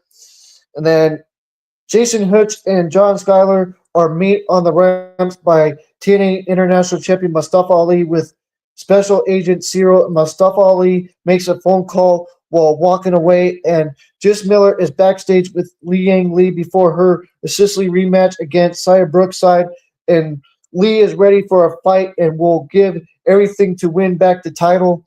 Then we had Frankie Kazarian hits to the impact zone for the King's speech, and he welcomes Moose to join him as his special guest and Frankie Kazarian for glitz on how Moose has now defended also again now defend every member of the system.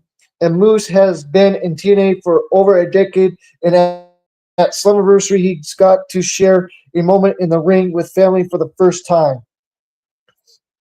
That Moose is ready to continue to minion into the TNA as the face of the, you know, stuff. And Moose respects Frank Azarian for being one of the pillars for TNA, which, like I said again, this is building up with the Frank Azarian and Moose situation, guys. And then Moose pursues that they go head to head in a single match, but Frank Azarian shares no interest.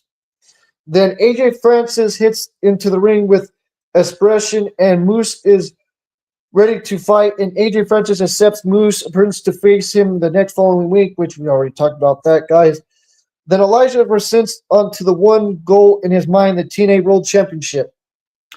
Then we had Indy Hartwell fences victorious, victorious, um, victorious,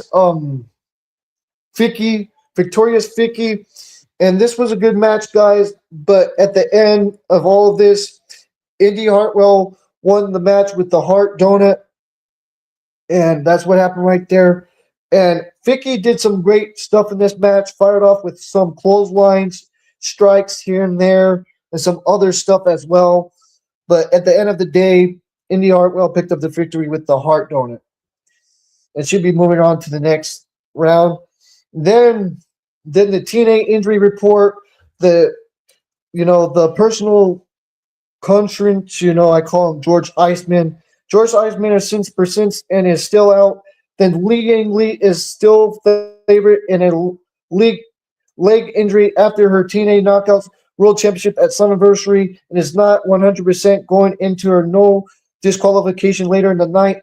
Then Ellie is being held out of action due to knee or to also again to a neck injury from her match last week against Heather Biella gets. And then the TNA World Champion Nick Nemeth wants everyone to know that he is the best in his shape of his entire life and stuff like that. Then Giovanni Vince is ready to prove he is the best and his eyes set on the TNA X Division title. Then we have the Righteous Fences, the System, and Leon Slater and Ricky Soa in a in a triple threat tag match, which was fun, guys, in my opinion. Really good action from all these competitors and stuff, and really good stuff. But at the end of this, Leon Slater and Ricky Soa defeated the Righteous and the System. And let's talk about it, guys. So Bronson levels Dutch onto the outside and they continue to trade blows here and there. But at the end, Ricky Soa charges at Bronson and dives into him with a uppercut to pick up the victory. Then the director of authority, Santino Marella, is with the director of operations, Dara Ray, a.k.a. Sonya Deville, either one you can call her. After Ricky Soa and Leon Slater victory, Ryan Nemeth interrupts them and he wants to defend his brother later this evening if Casey Navarro says anything. Then we had this match was really good with the women's match right here. Joey Threat took on Gaby Fora, which is one of the best independent women's wrestlers, Gaby Fora. I would love to see Gaby Fora to get more opportunities, to be in bigger promotions like, AEW or, the WWE, but they probably won't even use her. They would probably bury her if she went to WWE Gaby Fora. They probably freaking just, hey, forget about you, Fora. We'll get somebody else, but that's just my opinion. But this match was a great match. Really hard hitting with Gabe Fora. Really good action. Joy Threat got some offense as well, guys. But at the end, Joy Threat picked up the victory. Joy Threat picked up the victory right here. Even though Gaby Fora did great in this match and lost, I hope that she could get another opportunity one day again. In the soon future, sooner than later, in my opinion. There's a lot of wrestlers that should get an opportunity. Just a lot of talent that is great in TNA, that they're trying to get more people to fit into the people that they have lost. It's like it's another struggle. Every time TNA has this struggle, but they keep fighting. That's what I love about TNA. It's like a company that never dies. They just keep going and keep going and keep going and keep going and keep going, you know. So I love TNA. So I hope that they keep fighting like they have been, and I hope it never goes out of business. I hope the best for TNA. I really do. You know, just like WWE. I hope the best for WWE, but knowing Triple H and his freaking terrible booking on Raw and SmackDown, that's just my opinion. But carry on. So yeah, guys, Joy Threat picked up the victory with a pull with I'll say it again with a pop, shove it. So she won with a pop, shove it, and that's how she picked up the victory and defeated Gaby Fora. Then we had the TNA International Champion Mustafa Ali agrees that change is needed. And then we had Casey Navarro hits the ring and flits on what happened last week between him and Nick Nemeth and himself, and he demands Nick Nemeth to give him an answer as to why he attacked him.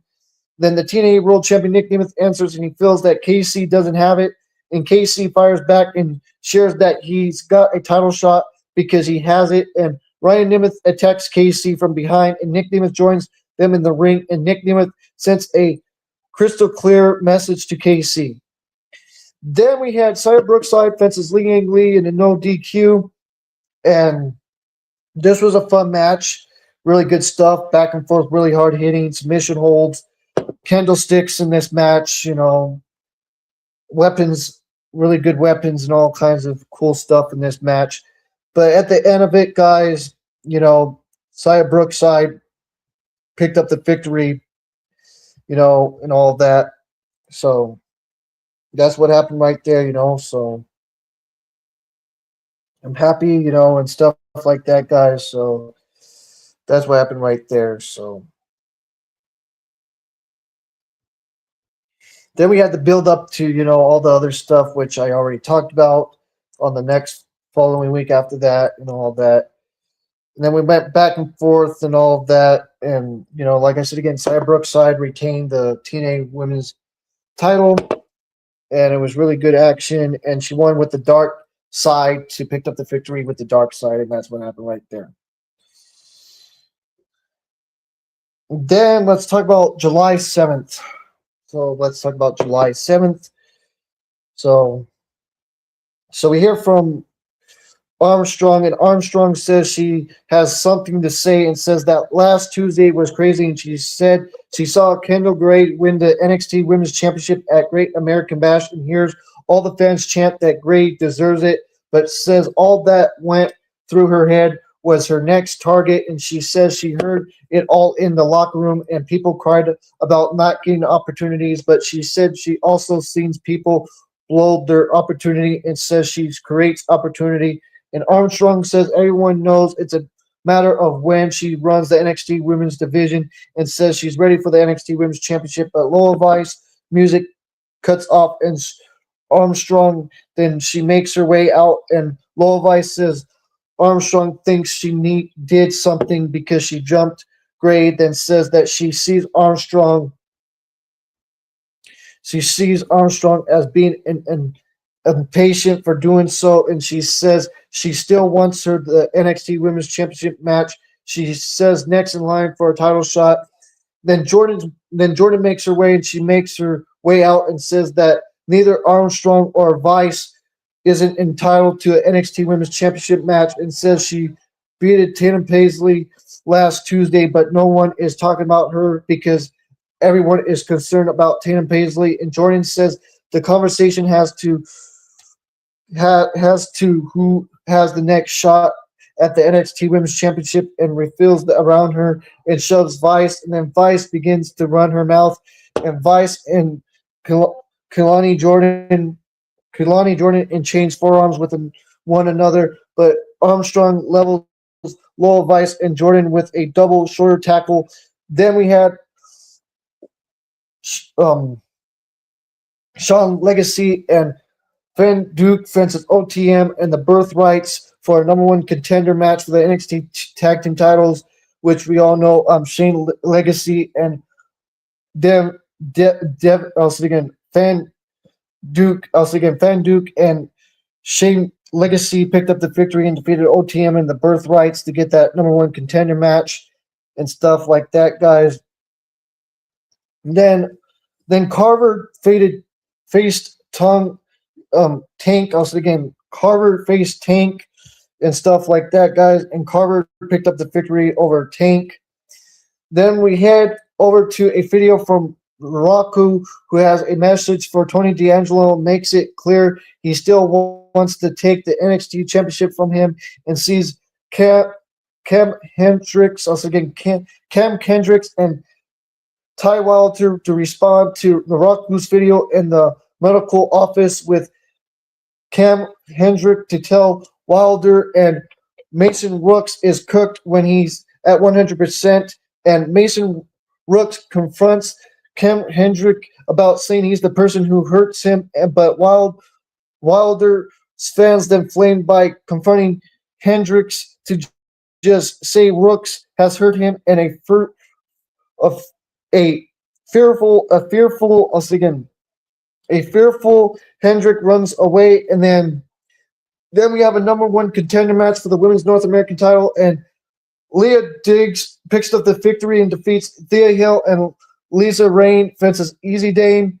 But you know what happened, guys? She got hurt and stuff, and all of that. Then we hear from Devon Heights talking about his whole build-up with, Miles Moore and all of that. And then the Varsity Projects came out there talking all about their whole smack and talking about all their being, tag team champions and so on and so forth and all of that. Then we had Nickel Fence with Easy Dame fences Shallow Hill, and Nickel Fence picked up the victory. Then after the match, Hill chases Angels to the back, and Sean Spears snacks up behind Fence and cracks a chair across his spine, and is standing tall over him as he stares down Dame. Then Natalia, and then Nikita Lyons and Carmen Prosecutor then make their way to the ring. Then we had Kendall Gray fences Natalia, and with Liz Diggs and Nikita Lyons and Carmen Prosecutor for the NXT Women's Championship. Natalia fences Kendall Gray, and this was a great match between both of them. The Fedrin, Natalia, Natty, love Natty. She's a great Fedrin. I love Natalia. But at the end of the day, Kendall Gray picked up the victory with the shade of gray, and that's what happened right there. Then after the match, Kenny Parker sets up behind Natalia Natty on the entrance rep, and then Nikita Lyons and Carmen Pezgro look to take out Parker, but Parker levels them both with right hands and gets into a verbal conversation with Natty and Lovice and Armstrong, and Kalia Jordan responds Gray in the ring as Gray stands up with her NXT Women's title belt, and the show goes off air, and that's what happened right there, guys. I'm telling you, NXT's killing it, man. I've been loving NXT. Telling you, way better than freaking Raw and SmackDown. Go to sleep. Time to go to bed. That's what I think about freaking NXT. What I think about Raw and SmackDown. Sorry, I talked too freaking fast. Then we had the beach break thing, like I was telling you guys. Let's talk about beach break, which I already talked about most of it, with the Tommaso Ciampa and Chris Jericho thing. Then we had Kyle Fletcher against Tutesta. I thought Tutesta was going to retain the international championship here, but at the end of it, Kyle Fletcher became the new international champion. We had a new international champion and a new AEW World Champion that night, and it was an amazing show. And that's what you do a show, and that's how you book a freaking great freaking special event. You know what I'm saying? A special Dynamite. You know what I'm saying? Oh man.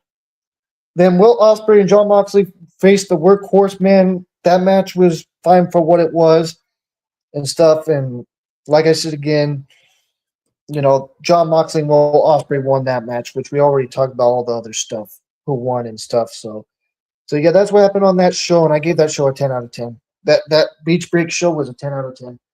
Like, we can talk about it again, guys. I'll tell you again. So, like, Tommaso Ciampa faced Chris Jericho, and it was a great match, and Tommaso Ciampa picked up the victory. Then after the match, Tommaso Ciampa grabs a chair and hits Chris Jericho with it. Then grabs a tool bag from underneath the ring and throws a drill into it and looks to use it on Chris Jericho, and security and officials stop Ciampa from using the drill. But Ciampa sticks the drill into a pool as he heads up the entrance ramp and stuff. And then we hear it over to a video to see Jimmy Hayter and Alex Winters beating down man near a sense stand as the Brawling Birds read onto it. And then we then head outside backstage to see MGF getting in a verbal conversation with Ospreay as Renee Paquette stands by and MGF spits in Ospreay's face, but Ospreay lands a boot on MGF's midsection and security run over to keep the two men apart. And that's what happened right there, guys. There wasn't really that much of backstage statements and stuff, but just pure wrestling, just pure freaking wrestling, and just great action, great freaking action. But, Willow Nightingale won the Casino Gauntlet and stuff, and then, you had Japan star Rhea from, Rena. So you had Rena from Stardom, you had, Julia Hart, you had Mia Sharakawa, you had, Athena Maya Ruled, which I put it on the thumbnail, Maya Ruled and Athena, and some other people, Julia Hart, like I said again, Sky Blue, Mia Sharakawa, and all that stuff. And Thunder Rosa was even in the match too, and stuff. But there should have been more competitors. There was only like 8 competitors, but like they could have done like 20, in my opinion. They could have done like 15 or 20, doubled that, But still, it was fun. It was still fun. Then let's talk about it. Then after the match, Tekla blindsides Willow Nightingale with a spear as Megan Bayne and Lena Cross deliver body slams to Sky Blue and Julia Hart on the entrance ramp. Then Tekla grabs her AEW Women's Championship belt and looks to hit Willow Nightingale with it, but Mercedes Moné takes out Tekla and hits Willow Nightingale with her Women's Own Heart Foundation Cup Tournament Championship belt.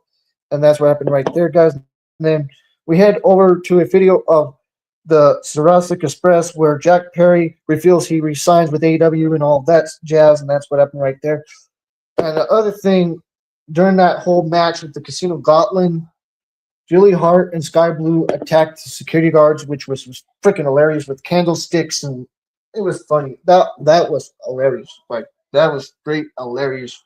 I'm telling you, like, that was just freaking amazing stuff. I'm telling you. It's just freaking funny, but it was freaking cool. I'm telling you. Oh, man.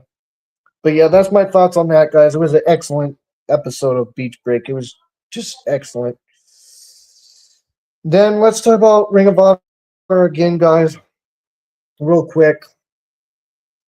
So then we had the Bang Bang Gang defeating the Grizzly Young Veterans by the fold by pinfall. Then we had the Sky Fight defeating the Frat House with the TKO. Then we had Bishop Khan defeating Royce Isaac by pinfall. Then we had Mia Sharakawa and Prima Anana defeating Kenneth Lennox and Sura 7, which a lot of people like. Kenny Lennox, she's really good, really good.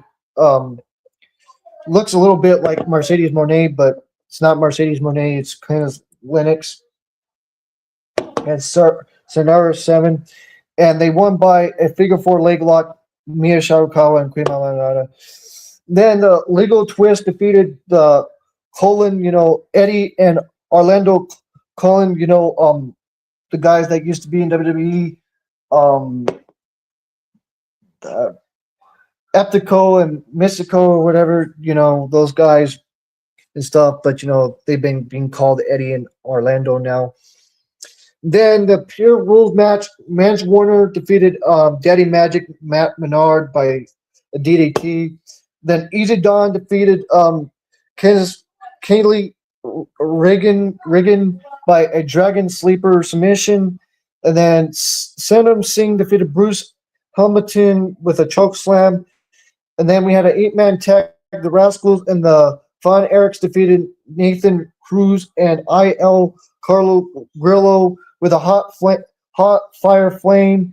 Then we had the guy that used to be in WWE, but he's in Ring of Honor now. Ashanti Adonis, which that's the name that he was going by in WWE, but now he's going by um, the the Hill Mills. I'll just say that Mills. I'll just call him by Mills. So yeah, Miles. I mean to say Miles, not Mills. Miles. So yeah, Till Till House Mills defeated LSG with the fireman carry driver, and that's what happened right there. Then we had Bandito defeating Brian Keith for the Ring of Honor World Championship, and that's what happened on that show, which was a really good, fun show. Now let's talk about the backstage stuff and all the video packages. So then we had a video of Bandito and Brian Keith and all that kicking off the night with a video package sending to the stage for Bandito versus Brian Keith for the Ring of Honor Men's World Championship, which would be the main event of the night and stuff. Then we had a video of the Blackheart Leo Rush. Got a video package from Leo Rush where he talks about his shadow as he was holding some slime in his hand, and the Rain Man knows, says Rush in his use sense manner. I love this gimmick. I really do. Like I said, just funny and amazing. Really good stuff, and I hope he holds that title for quite a while. The Ring of Honor television title. But anyways, let's carry on, guys. Then we had a video of Action Andretti talking about this whole situation, his new vision of himself and attacking, Leo Rush back at Supercard of Honor, on May 15th, on that pay-per-view from May 15th, the Supercard of Honor, and saying why he didn't want to be with the crew anymore and all that jazz. Then we had a six-man oh yeah, I'd already talked about that already. Then we had a video of Beef and the Premier Athletes. The Premier Athletes called their shot for the Ring of Honor six-man tag team titles against Dalton Castle and the Outrunners. And then we had a video of IL Carl Grillo, and he got a word from L Carl Grillo, and who has said that they were ready to take over Ring of Honor. And then after the match with Mills, he was talking about the Shane Taylor's promotion appearing on that ramp and all that great jazz. And then that's what happened on that episode.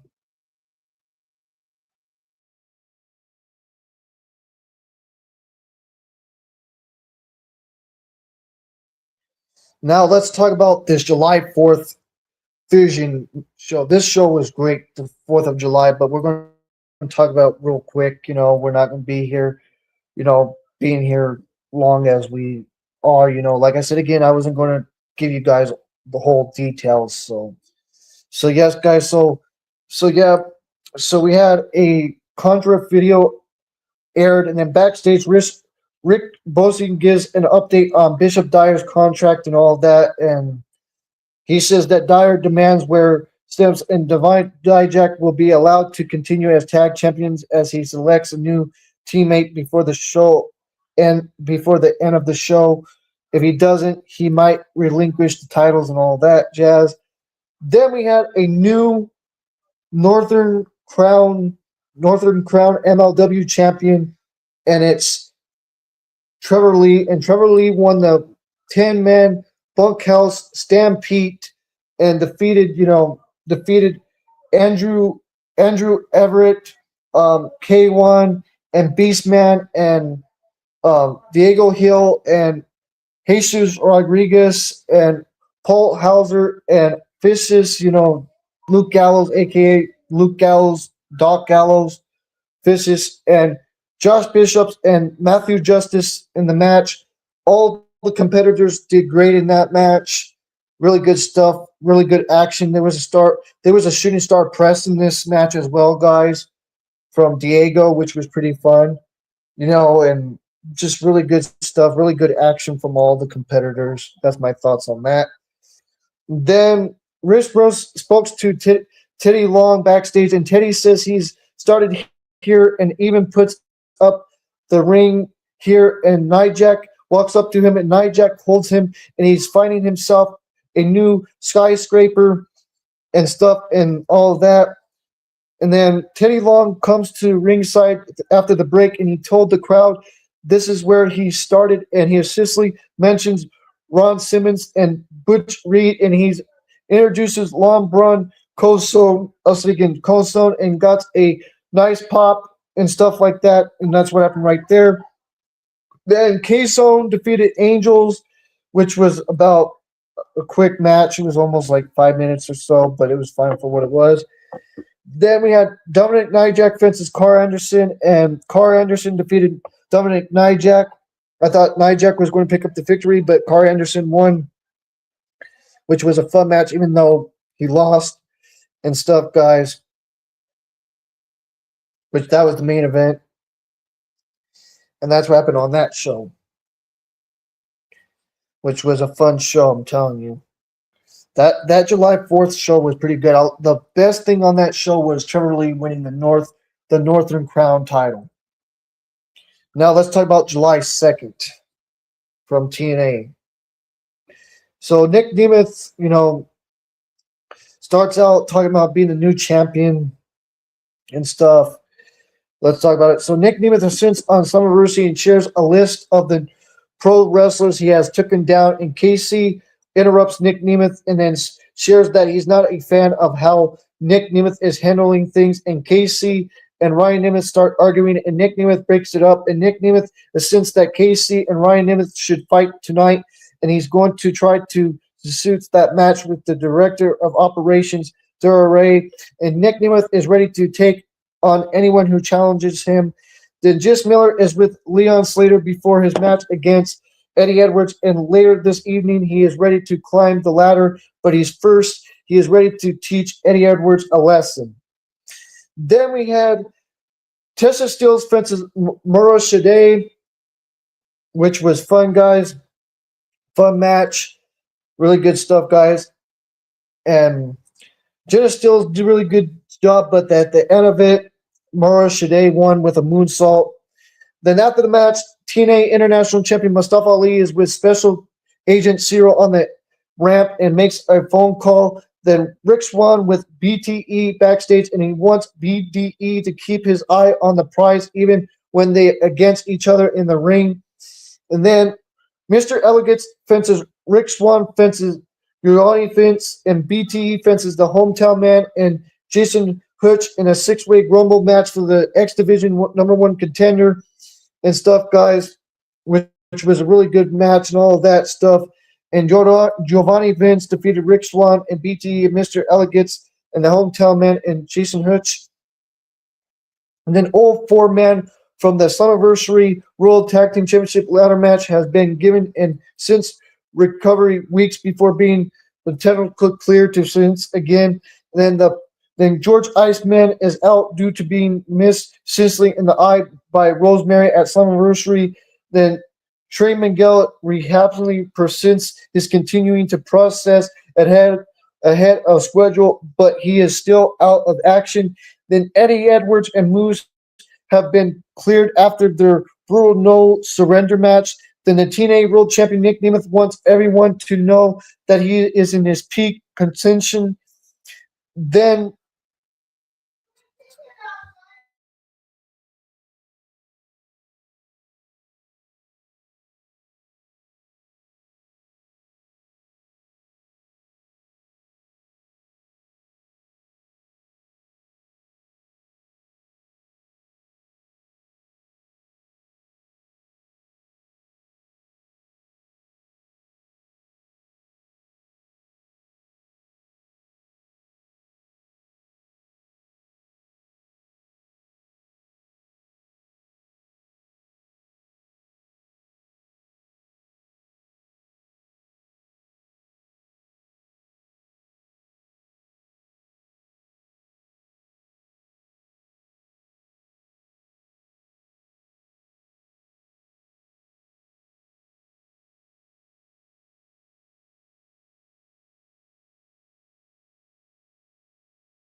Okay, I'm back, guys. So we had Ricky Soa's backstage with AJ Francis an expression, and AJ Francis asked if he has thought about being in first class. Then TNA International Champion Mustafa Ali is with Order 4, and he's tired of them falling, and he's going to Dura Ray to ask if they can have another title shot. Then Ricky Soa hits the impact zone after considering his victory against Eric Young at Slammiversary. And Ricky Soa presents on his battle at Slammiversary, and he's proud he has beaten Eric Young, and it was his first pay-per-view event, and he has proved why he belongs in TNA, and this is just the beginning of the Soa era. And the Righteous interrupts Ricky Soa and wants to help reveal Soa's greatness, I'll say greatness, and the system interrupts the Righteous and offers for Ricky to ride with the system, and the Righteous views the system as weak, and Ricky Soa isn't interested in joining either side, and Burr Branson attacks Ricky Soa, and Soa fires back with a kick of his own, and the system attacks him, and Leon Slater rushes to the aid of Soa, but the numbers are too much, and the system drops Ricky and Leon Slater. Then Elijah reflects on winning back his essentially likeness after his match against AJ Francis at Summerversary, and the legend of Elijah continues, and he has TNA Gold in his view. And then we had Heather by Elegance Fences Ali, which was a fun match. Loved it. But I think Ali should have picked up that victory. But Heather by Elegance picked up the win, and it was a fun match and stuff, guys. And she picked up the win with a double stomp, and that's how Heather by Elegance picked up the victory.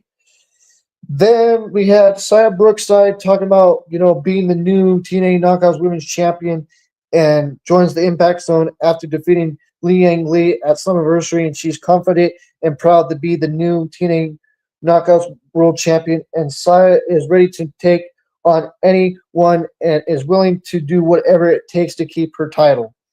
Then Li Yang Li interrupts Brookside and fills Brookside and cheats to win the title, and she doesn't view Saya Brookside as a champion. And now that Saya has everything to lose, she wants to have her championship rematch next week in a no DQ, which we already talked about, guys. And Brookside tries to attack Saya Ling Lee, and Lee sets Brookside up for Warrior's Way, and Saya Brookside escapes outside the ring. And then the TNA International Champion Mustafa Ali meets up with the Director of Operations Dara Ray and requests a favor, and he wants the Great Hands to have a shot at the TNA World Tag Team titles next week. And Dara Ray agrees that it's a good idea. And then KC faced Ryan Nemeth for the TNA. I'll say it again. Casey faced Ryan Nemeth with his brother, the TNA World Champion Nick Nemeth, by his side, and make it strictly. I almost said the TNA World Champ for the TNA World Championship. It wasn't. This was his brother Ryan Nemeth taking on Casey in a single match, and Casey picked up the victory over Ryan Nemeth in the single match, and that's what happened right there, guys. Then the Hardys are ready to face the Great Hands on the next following week for the TNA World Championships, and they're ready to resist anything and prove why they are the TNA World Tag Team Champions. Then Leon Slater took on Eddie Edwards, which was a fun match. Guys, really fun and stuff. And Eddie Edwards picked up the victory and defeated Leon Slater. I really wanted Leon to win, but still was a fun match, at least. And Edwards rolls him up, and that's how he won with the roll-up, and that's what happened right there.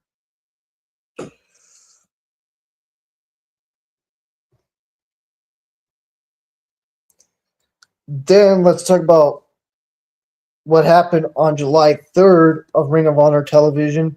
So, yeah, we had Hook defeating Nick Carrazzo with a rhythm submission. Then we had a six-man tag match with Mirror Athletes and Beef defeating Carlin and LJ Clearly and Aaron Dallas. I was thinking Aaron Dallas by Splash, and then we had High End and Maya Roll defeating Trish Adore and Robin Renee with Shining Wizard pinfall. Then we had Action Andretti defeating Alex, let's say again, Alex Reynolds by a 450 splash, and then we had Anthony Ogogo defeating Hunrin Gray by KO punch by stoppage, and then Jenna Stills defeated Casey Lee with the Real Deal, and then the Ring of Honor World Tag Team Championships L Sky team defeated LFI by submission with the L Misica, and that's what happened there, guys, and stuff. And that's what ended the LFI's tag team title reign with Beast Mortals and Semi Guevara. Then we had backstage with Premier Athletes and Beef, and backstage the Premier Beef lists were interviewed, and they are all criticism on Beef in spite of the fact he won the match, and they did and let him ensues a challenge to Dalton Castle and Outrunners through so that it would be fun.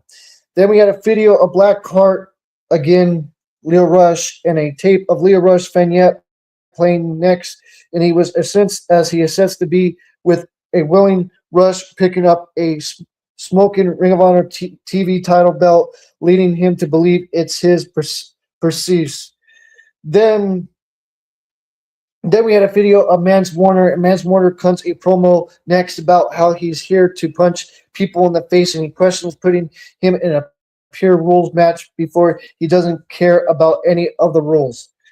Then we had a video of the adversity with Coleman, talking about, chopping it down and stuff, and talking about a special 4th of July chopping it, and they all talk about their cemetery service, which branch and what they did.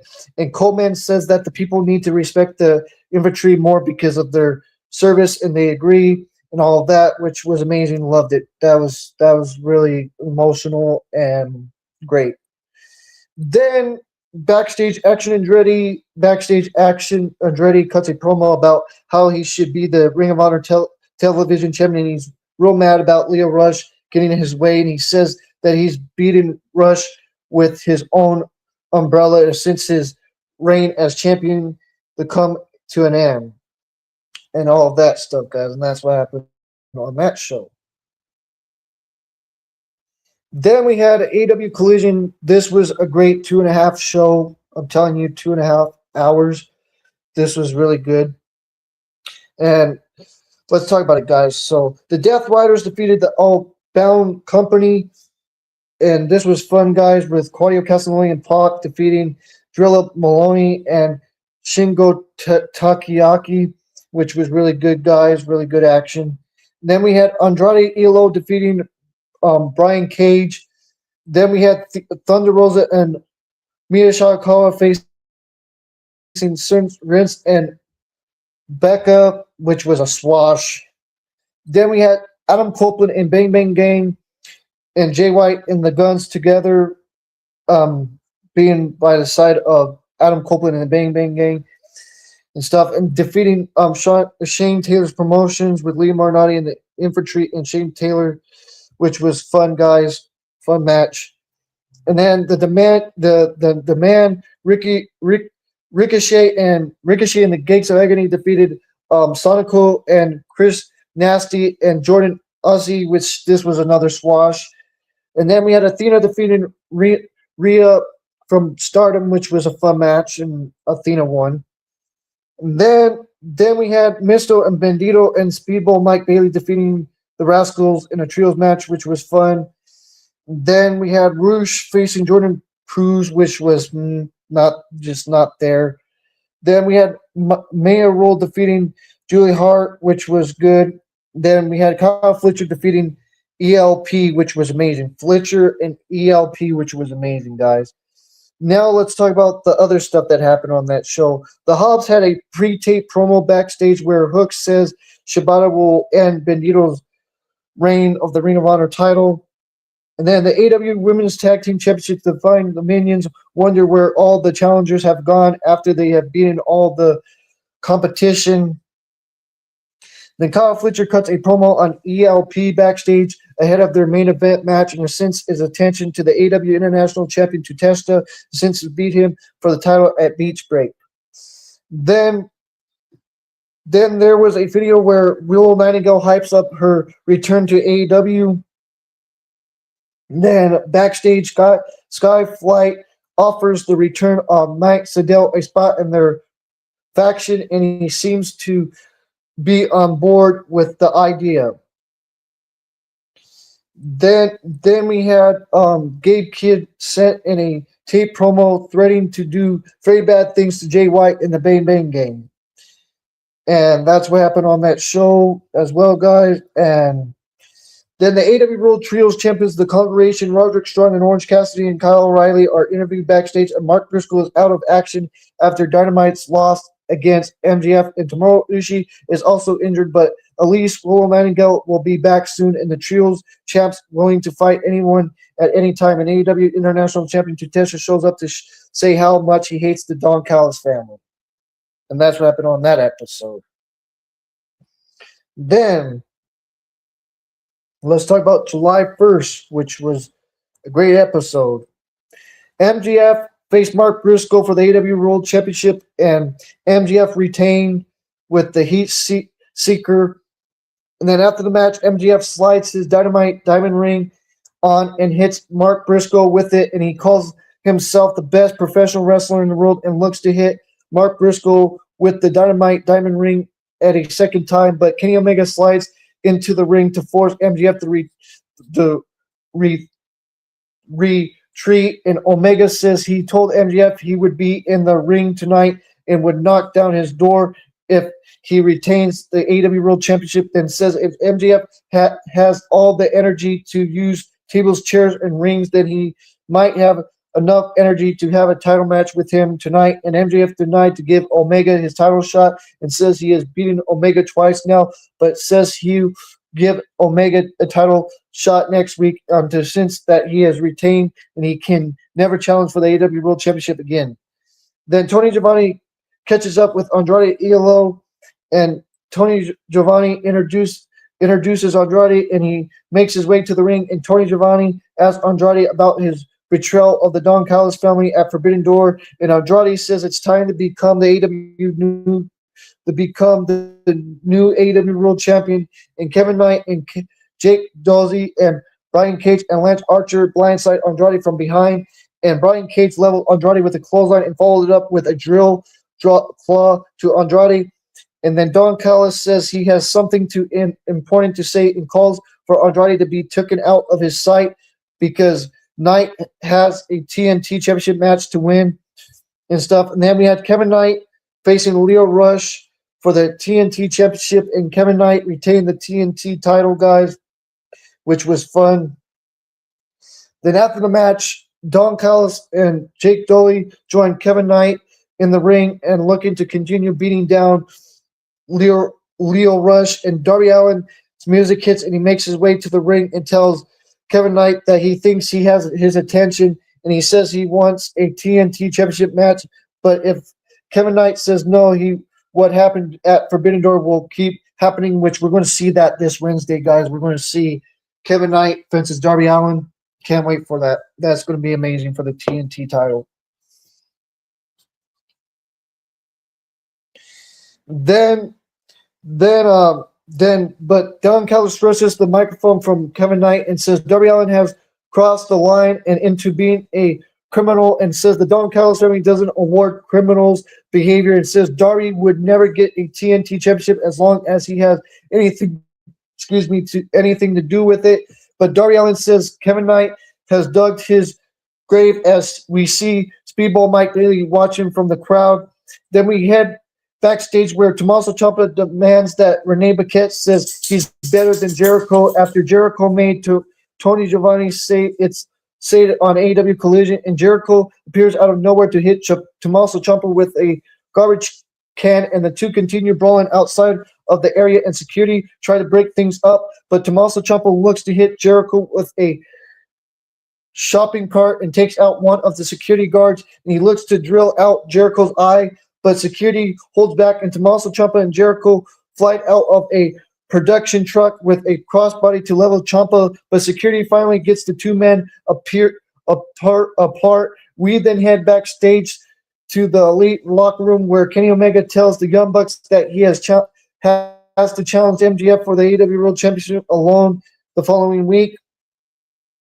Then then Will Ospreay and John Moxley with Maria Shafir took on Lee Johnson and Blake Christian, which was a great tag match. And Ospreay and John Moxley picked up the victory with Ospreay doing the hiding blade for the victory. Then we hear from Jay White, and Jay White says the Bang Bang Gang have been waiting for 459 days to do this, and then puts his guns up along with Austin Gunn and Colton Gunn and Ace Austin and Juice Robinson in the live crowd, and he says 459 days is a long time for him to be away from AEW, and a lot of things have changed in that time. Since Will Ospreay allies with the Death Riders as a prime a sample, and Jay White asks who's let the dogs out and says he's got way back with David Finlay, and he recalls joining the New Japan Pro Wrestling Jujo with David Finlay, and says he's never came across a more national talent wrestler than David Finlay, and he calls David Finlay a newborn baby, baby boy, baby boy. And then it says, then both now in AEW and since the threats of David Finlay are since for far too long. And then he says there's no more better than clear the air than him, and he says no one has what he has. And then we had the fitness match for the TBS Championship, and Shida defeated Chris Dallenter and Harley Cameron and Pierce Stephanie, Maka, and Queen Mamonada. I really wanted Pierce Stephanie to win this. I really wanted to, but, Shida won, and that's what happened. So Shida became the new TBS champion. And that's what happened on that, guys. Then we had the whole build-up with Kenny Omega and MGF and all of that.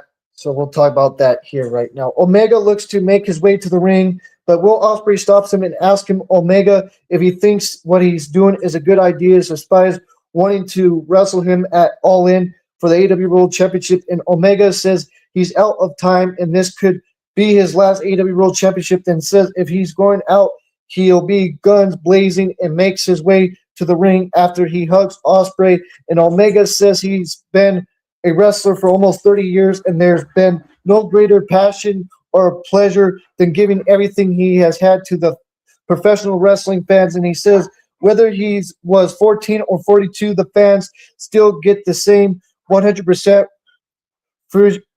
version of him. And every single time he said he has won titles, broken records that may not been broken again, and he's has a record he can hang in his hat as well, still being proud. And he says there's a savage part of him that he knows his career through for it is enough, and there's part of him that still feels like there's a little left in the tank, and he rolls up the fans by pattering where it's not himself. And Will Ospreay and the Young Bucks and the fans can believe just one more time that he can be a champion walking into All In. And he says if he fails, he'll become just like Cody Rhodes and Adam Page. Then Omega says his MJF wants him to put all the line, but says there's 1% MJF is since Flash considers that he's still the same person people call the best since Machine, the cleaner, and the god of professional wrestling. He accepts MJF since the AEW World Championship the following week on Beach Break and all that. And then they start the whole build up to that. And then, but security hold back MJF as Omega stand in the ring as the show went off. So yeah, guys, that's what happened on that episode. And then, all this other stuff really happened, really good stuff that happened, which we'll talk about this whole thing that happened on Summer Blockbuster now. Let's go way back to June. So let's talk about June 10th, guys. So Tommaso Ciampa and Chris Jericho come face to face with one another and stuff, and talking crap to each other and building up to the story and all of that. And Tommaso Ciampa doing the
talking about the 104 reasons why he hates Chris Jericho and all that jazz.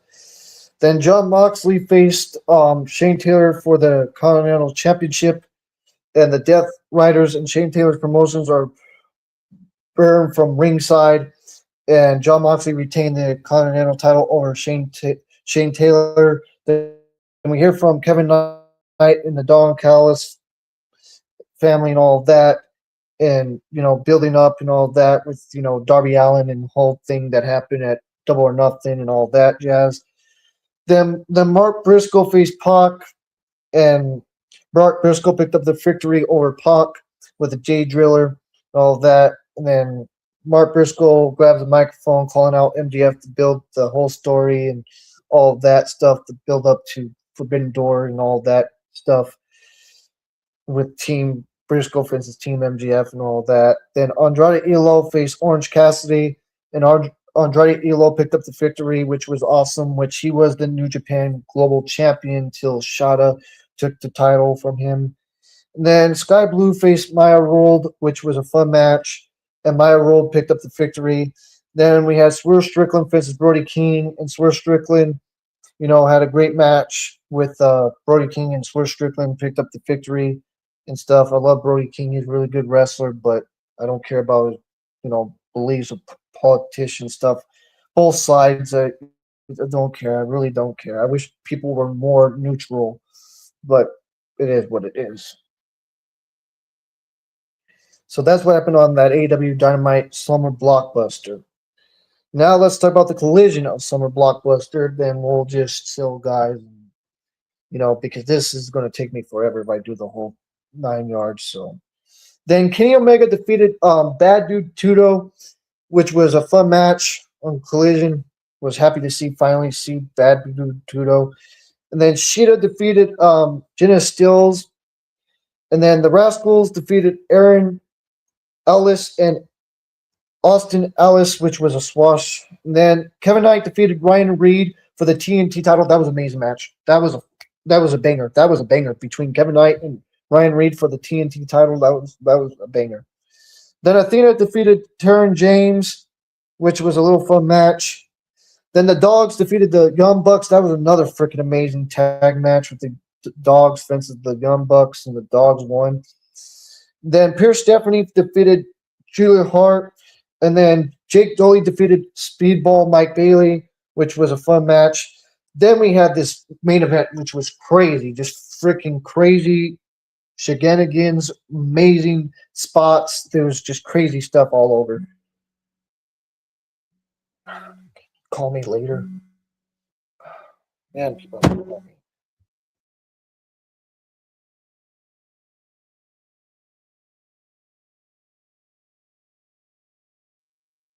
So then we had the Cincinnati street fight with the Death Riders taking on the Shane Taylor's promotion.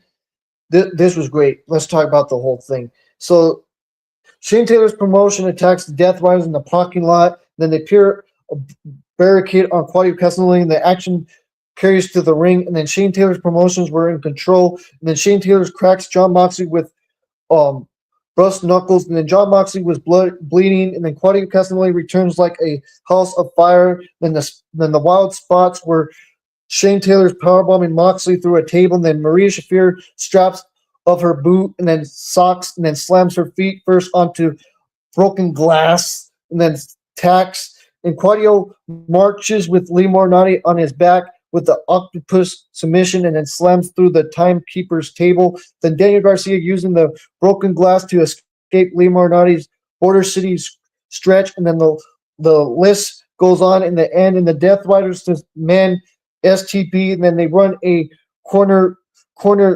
train on Shane Taylor. Then Pac clobbers a clothesline, and Moxley scores the win with the paradigm shift on Shane Taylor, and that's what happened. And that was a really amazing, freaking hardcore street fight. I'm telling you, just amazing. So yeah, that's mostly what I had to say, guys. I mean, I could be here longer, but I would like to have my friend come on here to talk about, talk shit about how bad Triple H sucks at his job. He really does. He sucks. I'm sorry to say this. I'm sorry to be harsh. I'm sorry to be an asshole. I'm sorry to be a prick, but it's just it's just like they can never book match. It's all about promo ad, promo ad. Okay, then let's have a match towards the mid of the show, and let's have a match, and then go back to doing backstage statement. Don't mind, but AW does the same too. They do backstage statements and all that, but at least we get match. Then towards the middle, they do a backstage video, couple of them, and then they do a couple things with Renee Paquette, which she's entertaining, and freaking Lex Miller. I mean, I don't know what they're doing. I really don't, but everybody has their own opinion. But yeah, and my whole thing was CM Punk being world champion or not world champion. Sorry, I'm just talking too fast. CM Punk being the undisputed champion, CM Punk being the undisputed champion. I'm okay with it, but at the same time, like I said again, guys, I don't know if I told you this already. All those 14 years was a bunch of baloney. He doesn't care. He doesn't care about new talent. He said he cared about new talent. He was the voice of the voiceless. You remember he was the voice of the voiceless? Now he's the voice of bullshit. That's his name. That's his nickname now. He's the voice of bullshit. Of bullshit. I used to like that dude. I used to. I used to be a huge fan. You guys know. I used to come on here on StreamYard back in the day, back in 2023, 2022. I thought he was a rebel, a renegade. I thought he was one of those people that was against the system. But no, he goes and runs back and be's a corporate. He be's a corporate, a corporate, like I said again, a corporate, I know I've been trying to not cuss that much, but I already did. But like he's just a corporate dumbass. Let's just say that. He's a corporate dumbass. He's not a good let's just say he's not a good hypocrite. He's a bad hypocrite. There's a difference between being a good hypocrite and a bad hypocrite. He's a bad hypocrite. I could say I'm a good hypocrite, but he's a bad hypocrite.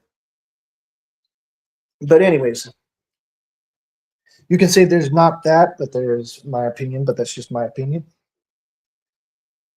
But anyways, guys, that's what I have to say. But we'll be back. I'll let my friend be on here.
Sorry about that, bro. I had to end my space because some people, want to troll me and act, I was doing my raw review, and some people came Are up. you okay, bro? Yeah, I had to shut down my You space. okay? Yeah, I had to shut down my spaces on Twitter. Uh, Yeah, some people came in, bro. They were crying about, "Raw, it's I good, was it's hearing good." you No, it's call. not. No, it's not. Right now, what they're doing on Raw is freaking Ethan Page and Rusev takes on Chad Gable and what's his name? Oh, Penta. And that's what we're doing because Raw's lame and we don't know how You to sound like Gary, feel bro. or connect. Why are you? Why the That's what hell they're are you doing, bro. sounding like That's what Kenny, they're bro? doing. That's what they're doing, bro. That's what they're doing. Right now, we're having a match between Penta and Chad Gable and taking out Ethan Page and the Redeemer Rusev. That's what we're doing. And I'm over here. Okay, tell me what. So tell me what happened with the boring statement with Seth Rollins. Oh, freaking Solo came out calling out Seth Rollins. He had a plan for Seth Rollins for SummerSlam. Then we have Solo saying, Seth Rollins, come on out to the ring. I have an observation for you. And it's gonna help you go against Roman Reigns at SummerSlam. And I said, Oh, man. Uh, Tomorrow night's going to be more better with NXT. get better. There's some good action Right going now we on have there. Rusev putting on the accolade on Chad Gable. Same thing we've seen all week. Two Same Easter, match. hey guys, two interesting shows and two boring ass shows. The two most interesting shows in WWE is NXT and AAA, and the two most boring shows is Raw and SmackDown. Well, I didn't even watch that much of Saturday Night Main Event because it was a tragedy what happened. It was the worst Saturday Night Main Event I've ever seen in my life, actually. And it was very predictable and very odd that they did the whole Danhauser and JD match. Because during that match, bro, I told you, you know what I did? I was I was sleeping. And that was like a Extreme Rules or no hard board type of match. It was supposed to be interesting. But the only no holds bars match that's going to be interesting coming up soon will be Painmaker, aka Chris Jericho, and the Psycho Killer, Samoa Ciampa. That's the only match that's actually going to make sense. They're not going to have this comedy no holds bars match. You're actually gonna have a decent no holds match. We're gonna see blood. We're gonna see chairs, tacks, all that. We're gonna see some real hardcore wrestling, not no comedy explosion and you be cursed. No, we're not gonna do all that. We're not gonna do all that. We're not gonna do all that. Yeah, I Wednesday's don't going to be a good understand, show dude. with Dynamite. I don't understand why we keep getting repeat matches after I've been repeat talked matches about on it, Raw. already talked about it before already. I'm not going to repeat myself again, but yeah, I talked about the whole situation that's going on Wednesday already. Talked already about a lot of stuff on here already. Why do we have to see Seth Rollins versus Roman Reigns again? And Why? Why? hey, bro, is this 2016? This is not 2016. This is 2026. This is not 10 years ago, bro. Well, they're Am gonna I right? Am I repeat wrong? 10 years Like ago. they did this a Well, they're long time. repeating it. They're gonna repeat it. Like, come on now. Look now, like I get it, but at the same time, bro, don't we remember that Seth Rollins beat Roman at Money in the Bank 2016, and then Yep. AKA Teen Ambrose, John Moxley came in and cashed in. Yep.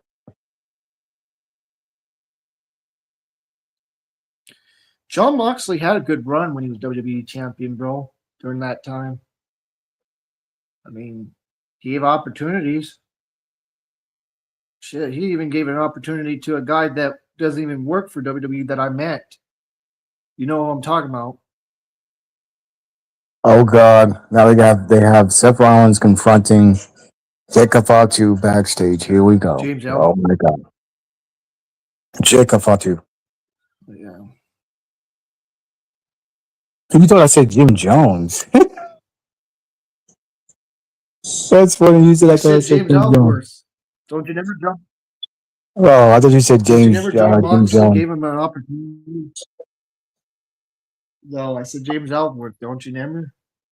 Yep. I can't wait for Enzo The to whole come back. funny stuff that him. I heard Enzo Yeah. Amore is coming back. I heard. I don't know if it's true or not. I hope he doesn't come back, but I heard rumors. Well, I know Big Cass is coming back on the night after SummerSlam because you never said 8-3. Oh yeah. Yeah. I know because I seen clips. I don't watch the show anymore. I just seen clips. That's all I do is see clips. So I still pay attention, but don't watch the 3 hours. Don't watch the 2 hours or whatever it is.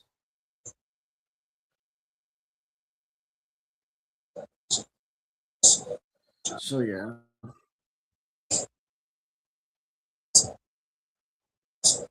And then we Oh got my god, Redemption, bro. which I got to talk about. Preview and prediction I just keep falling asleep of on that. Raw, bro. I keep falling asleep, bro. I don't know Man, what is it, bro. I always fall asleep when I watch this show, bro. Why? Maybe Raw is like night night to me. It's I like don't night know. night. I feel like when I watch Raw, I'm taking sleeping pills or something. I really want this show to be You never entertaining to did me, but Dave every Raw time I Monday watch it, Night it's Raw just make me wasn't a fall sleep. asleep. I'm so bored, Hey, bro, bro. don't I you ain't know gonna the lie to days you, when bro. I'm Raw bored. used to be I'm entertaining? bored watching Raw. I'm so bored. I'm so bored. I'm so bored.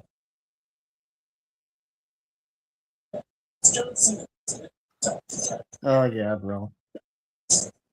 Maybe I like real wrestling so much to where Then we like got Raw is just Lockdown. boring. Bro, we got Lockdown coming soon. Lockdown for TNA. The return of Lockdown. Yay! At least we have Let's something talk about decent. that. Want to talk about next? Yeah. Yeah. Are Yes, you I looking was the forward first to the one. match I that was he's the going to have first with one to say that, KC this guys. week? Okay, Chris, tell him I was the first one to say. Yeah, I started that. If you didn't know, guys, I was the first one to see it. To cheer. Yeah, he's the one that started it, guys. He's the one that started it, but I'm the only reason why I do that is to hype up things, and number two is to freaking pay homage. Yes, appreciate you So yeah, passing the torch. But I went to a TNA live event and I saw Nick Nemeth and I was yelling. but you don't. But I don't do it as good. I don't do it as good as Prince Idol. Prince Idol does it way better than me, guys. Yeah, because it's funny. It's funny when you do that. You gotta like when you see Nick Nemeth, you can't just say Nick Nemeth like you can't just say it normally. You gotta put some hype in it. You gotta be like Nick Nemeth, Nick Nemeth. You know, Nick Yeah. Nemeth himself looked at me really odd when I did that, Chris. He was like, "What the hell are you doing?" I'm just saying your name like Nick Nemeth because it's funny. It's funny to me when I What go do you think Nick about Nemeth. those matches? What do you think about those matches back then with the legal lockdown? Like, what is your I love the favorite whole build legal up. I love the lockdown whole card. match? Like, It's a decent card. Anything, like I said, anything that has my boy on the show makes me happy because I'm a huge. I've been a Dolph Ziggler fan my whole life. Back when he won the Money in the Bank, back when he became world champion, and stuff like that. Yeah, and I just been following his career all the way to Japan, all the way to that one appearance he did in AEW, all the way until TNA. So, like I said, I'm happy that my boy is the world champion. So, so what is and your guys, you favorite literally have to lockdown, put bro? parentheses on the name. You can't just say Nick Nemeth. Put the parentheses on his name. Put some respect on his name. Don't just say Nick Nemeth. No, you got to say Nick. Make sure you put like a little So what's hiccup your in your favorite voice. lockdown, bro? That's a good So question. tell me, What's what's my your favorite favorite lockdown? lockdown, bro? I would Yeah, from say TNA back in the day. Or back in the day. My favorite lockdown. I'm gonna say the lockdown with Magnus, aka Nick Albers. My favorite lockdown with AJ Styles. Those are my two favorite lockdowns. Any lockdown that had AJ Styles on the card is my favorite. I don't know which one. Oh, I think it was lockdown when AJ Styles went against Magnus. Okay, and then I think AJ Styles on lockdown when he went against Abyss. Pretty yeah. Anything with Abyss, AJ Styles, and Magnus, especially Magnus, who's also known as Nick Albers. And ladies and gentlemen, SummerSlam. I don't know which card is going to be night one or two, but I'm only going to watch So you're SummerSlam talking about the just for one. that match. Nick Albers versus So you're talking about the one that I Gunther. like too. Basically, you're talking about the one that I like as well. The one where Yes, Sting, the whole story with Sting and Jeff Jarrett, basically yes, back in yes, '06. yes. That was probably one of the best, bro. And then the second one I would have to say is the year after that with Team Angle and Team Christian Cage. That was another great one too, bro. Because that was the one with Samoa Joe, Rhino, and Kurt Angle, and Sting and Jeff Jarrett taking on Christian Cage and your boy Styles and Scott Steiner and Abyss, which we're talking about. So that was another good one too. Then September, the one in September, the one that was with the Beer Money taking on the main event Mafia and the British Invasion. That was pretty good too, wasn't it? Like, bro, like they had some good stuff back then, TNA. But the last one was in 2026 with Team Lashley, but I bet you weren't into that one, huh? Yeah, I did see that back in the day. I've seen all the lockdowns in TNA back in the day. Why? Because there was a brief period where WWE wasn't doing good, and I do remember not. I mean, it was really bad. It was really bad. Not as bad how it is right now, but there was a What did brief moment. There was a brief period where WWE was bad, and I flipped over and I discovered what TNA was, and I discovered Lockdown. Discovered what's the other one? Lockdown. I discovered Bound for Glory. I discovered all those pay per views from TNA. Every single one. I think Bounce for Glory is in October, I Yep, believe. it is. So, My favorite but did TNA you pay like per the view first ever would be lockdown with? Genesis. I like Genesis pay per view. That was a good pay per view. Genesis. Yeah, but did you like the first ever one with Team Nash versus Team Jarrett or no? The one in '05. Uh, really didn't really get like I'm okay. My favorite guys from TNA would be, like I said, Kurt Angle, of course, AJ Styles, of course, Sting, of course, Abyss, Magnus, Jeff Hardy when he was there. What's his name? Jay Lethal was one of my favorites. Even Ric Flair when he was on TNA was my favorite. Um, who else was my favorite on TNA? RVD, What about that loved guy that RVD. used to What guy? Rhino was my favorite on TNA as well. I love Rhino. one that used to be the one that would always be the mystery? You know what I'm talking about? Oh, you talk about the Everybody Great would like it Machismo? for some reason. They loved it. What, the Great Machismo The with Jay Lethal? suicide something. I forget. No, the one with the bone. You know what I'm talking about? Oh, Suicide? Everybody would say it was a new person every Homicide. You're talking time. about Homicide. Yeah, Talking about Homicide, yeah. He was cool. you Yeah, know he what was I'm talking cool. about. Homicide was cool. The one with the suicide or whatever. No, it's not Suicide. It's Homicide. His name's Yeah, Homicide. I What was like the guy when with Jay the Lethal. freaking I like thing that when would Jay be a Lethal was mystery acting all the like time? Macho Man. I like when Jay Lethal was acting like Macho Man when he came out saying "Great machismo." Oh, yeah, I like that. I like that when he came out saying "Oh yeah, great machismo." Oh You yeah. know, I love, I love some of the stuff that happened in the Dark Side of the Ring. What Jeff Jarrett was talking about, how he wanted to get Kurt Angle because Kurt Angle was the best thing that happened for them during that time because they needed a big star and stuff. You know, and then a lot of good Holy things were shit, happening bro! from They're '05 to showing John '09. Moxley on WTV. Bro, they're showing John Moxley on Again, WTV. Yeah, they literally showed John um, Moxley on WTV. That's crazy. yeah, They didn't cut him out. They actually showed him. man. That's crazy that they showed John Moxley on a WWE television. That's Yeah. crazy. So does that mean John Moxley's coming back? Like they showed John Moxley. Usually they'll cut it out. I'm really happy Oh, another going back to boring match. watching TNA stuff on that. Now they're I'm not doing. kidding everybody. Like I like all this stuff going back. Oh my god, you I can't be really do. I serious that love they're going doing this back and match. watching all You this stuff. cannot be serious.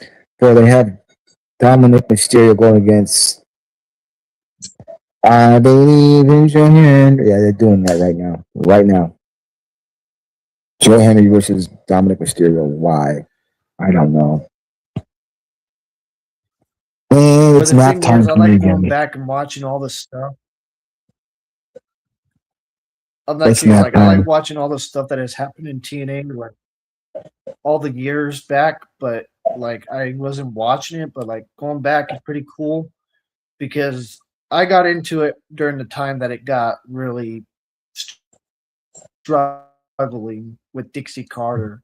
Like Oh I got into the God. part where Don't mention it that was name, please. not so good. I mean, I was watching it, but it was the part where Dixie Team Carter. TNA was taking on Aces of Eight.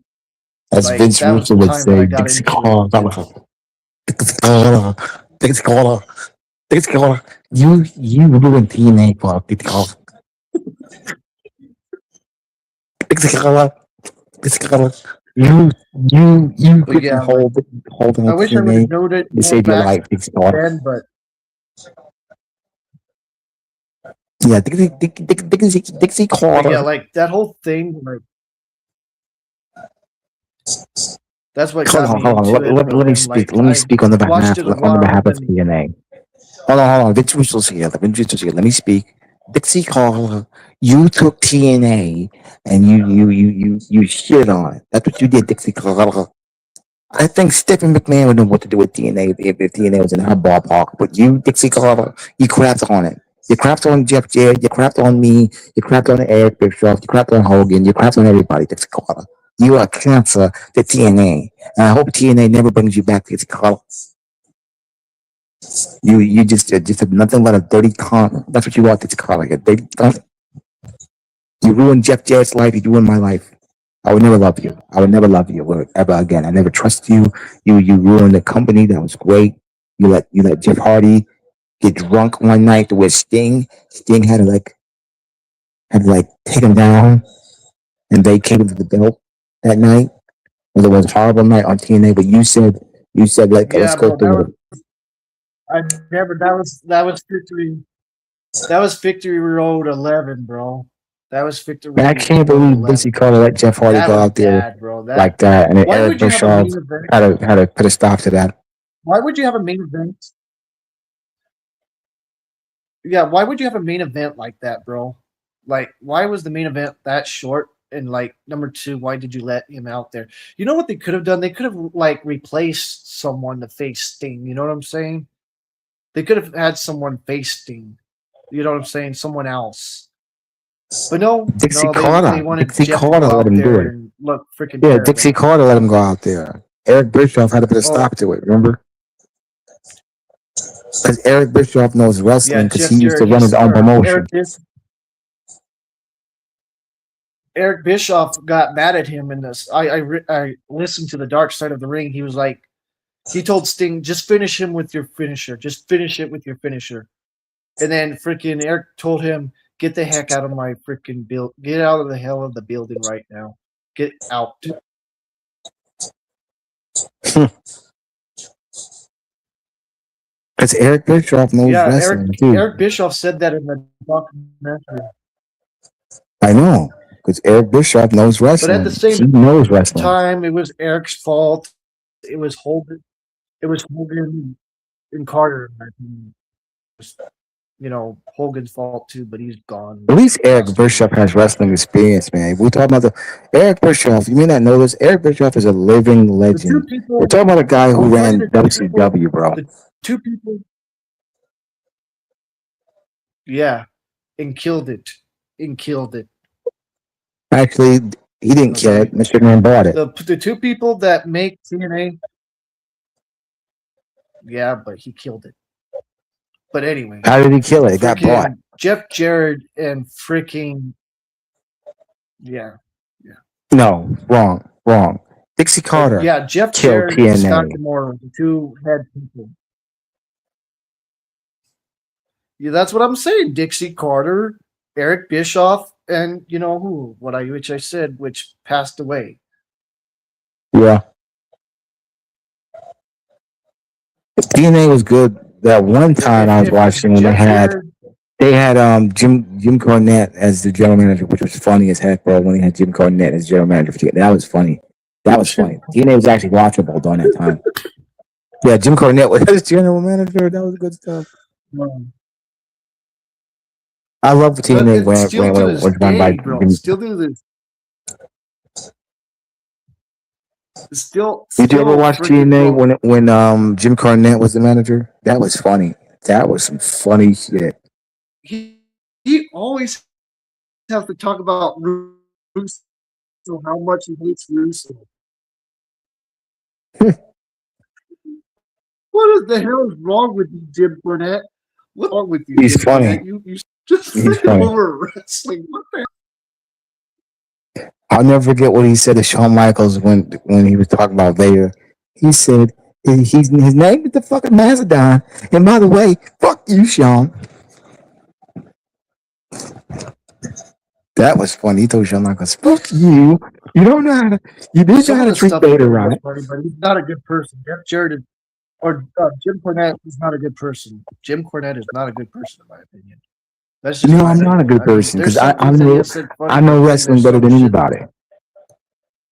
You do know it was my idea to tell Shawn Michaels to put Bret Hart in the sharpshooter. You know that was my idea, right? Yeah, I told it to Hunter, and Hunter told it to Vince, and Vince told it to Shawn, and Hunter sit there and say we should go through with it. We should put Bret Hart in the sharpshooter because Bret didn't want to do business. Bret wanted to be a selfish son of a bitch. I'm glad that Shawn Michaels screwed it. I'm glad that Mr. Man did that. The best female wrestler that was on TNA was the one that was in WWE too that went back to WWE and TNA back and forth was Mickie James. Oh, Chris, don't talk about Mickie James. Man, Don't talk about Mickie James. Don't talk about Mickie James. She is nothing but a dirty cunt who married Magnus, aka Nick Aldis. Come on. Fuck you, Mickie James. Fuck you, Mickey. Fuck you, Mickey. Mickie James, you owe Jim Cornette money, and you know it, bitch. You owe me money. Respect for Mickey, bro. I have no respect for Mickey. Jim Cornette has no respect for Mickey James. What about Awesome Khan? Awesome Khan was a great wrestler who should never came to TNA. He shouldn't stay where he was at in Japan or something.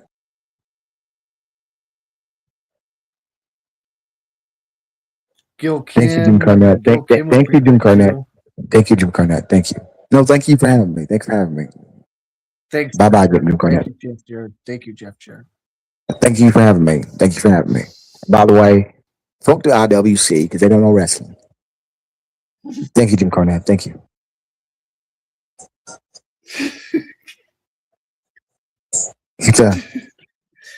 That guy's really, he's something else. Fuck you, Prince Otto. You don't even know wrestling. Hey, take it easy, Jim Cornette. Don't tell me to fucking take it easy, you But asshole. for real, bro. Take it easy, Jim Cornette. Take it easy. Take it easy. Take it easy.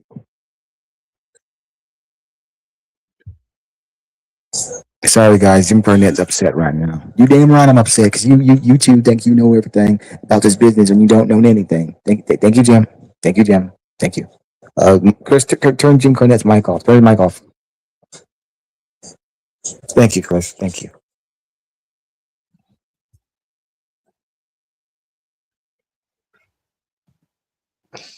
Chris, he's upset. Jim Cornette backstage. He's upset. He's upset. Oh God! Now he's talking about how much he hates Vince Russo. Oh man. They should just hurry up and just fight already. You know what I mean, Chris? You know what I mean? They should just hurry up and just fight. Vince Russo talking about how much he So hates Jim like my Cornette. favorites would be like I'm telling you, like Gil Kim was like the best, bro. And like Awesome Khan, like their matches and like the rivalry was so amazing, bro. Going back and watching that, like they carried the women's division a lot.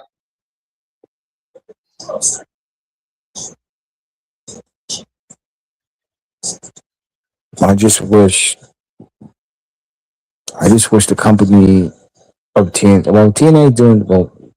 Currently I now, love Velvet TNA is Sky. doing pretty good. I loved Velvet.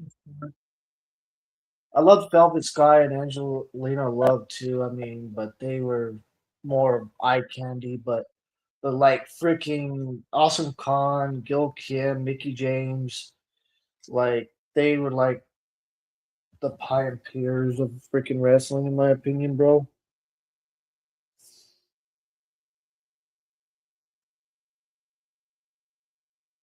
Freaking, there was so much great stuff that was going on. And like freaking Selena Vega was there for a little while, but they didn't know how to use Selena Vega back then. They could have like I don't know about Selena Vega. Like in WWE and freaking TNA, she never had a good run. Except one little run was the United States Women's Title. And how long was that WWE? You're I don't know about you WWE sometimes. I really don't know.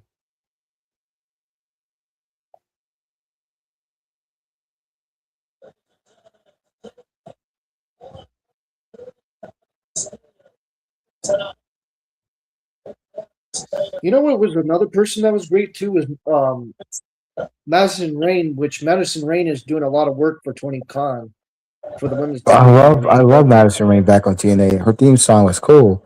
She's a killer queen.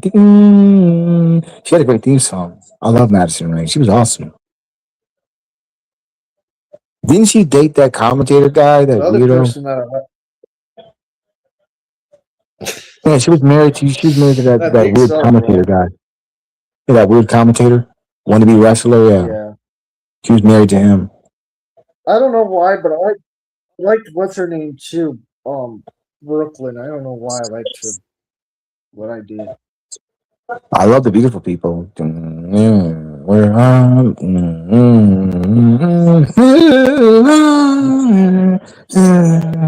that beautiful people, man. Oh my god, that team was. Oh man, as Taz would say, let the pigeons Did you loose, like baby. Winter, bro? Winter was pretty good too. I liked Winter too. I don't know why, but I liked Winter too. Yeah, I like TNA knockout. I love TNA knockout. Remember back in the day, bro? I used to get happy for TNA knockouts. Remember, bro? Like, I used to say, remember, bro? I used to go crazy. A long time ago, bro. I used to go crazy Yeah. for TNA knockouts.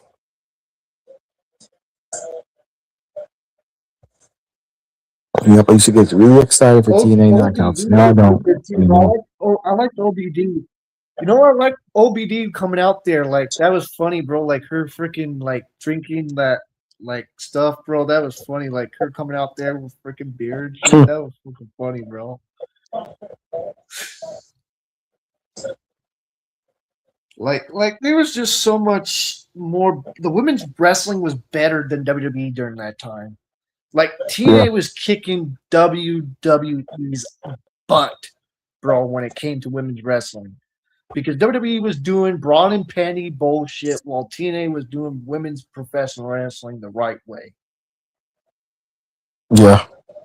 But Oh God, Dan Hauser. time,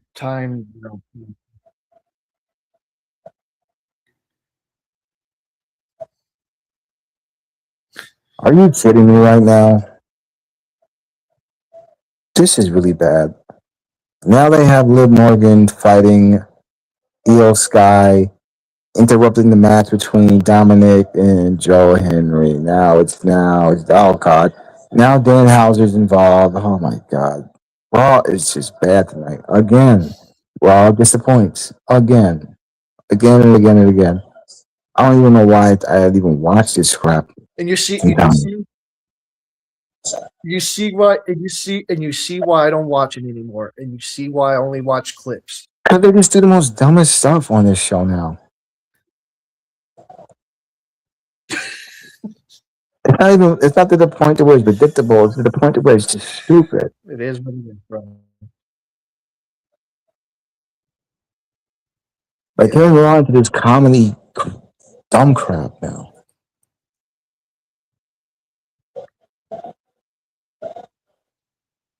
The only match that I'm looking forward to at SummerSlam is OnlyFans is Brock Lesnar and Hell in a Cell. Look, that's the only one that's more interesting. And then what are we in the hell are we doing with this freaking Rhea Ripley title thing with the interfering women's title?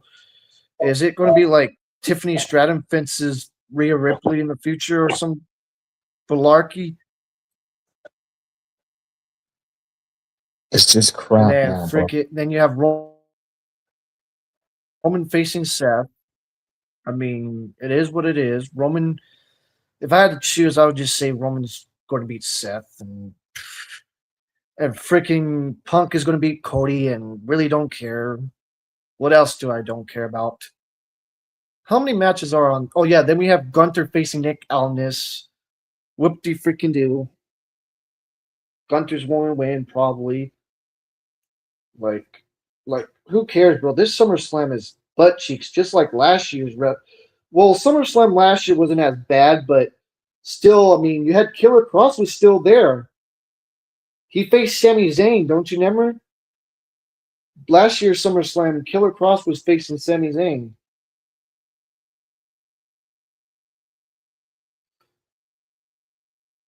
What else happened at that SummerSlam? But that SummerSlam made me pissed off that night. That night made me pissed the fuck off. But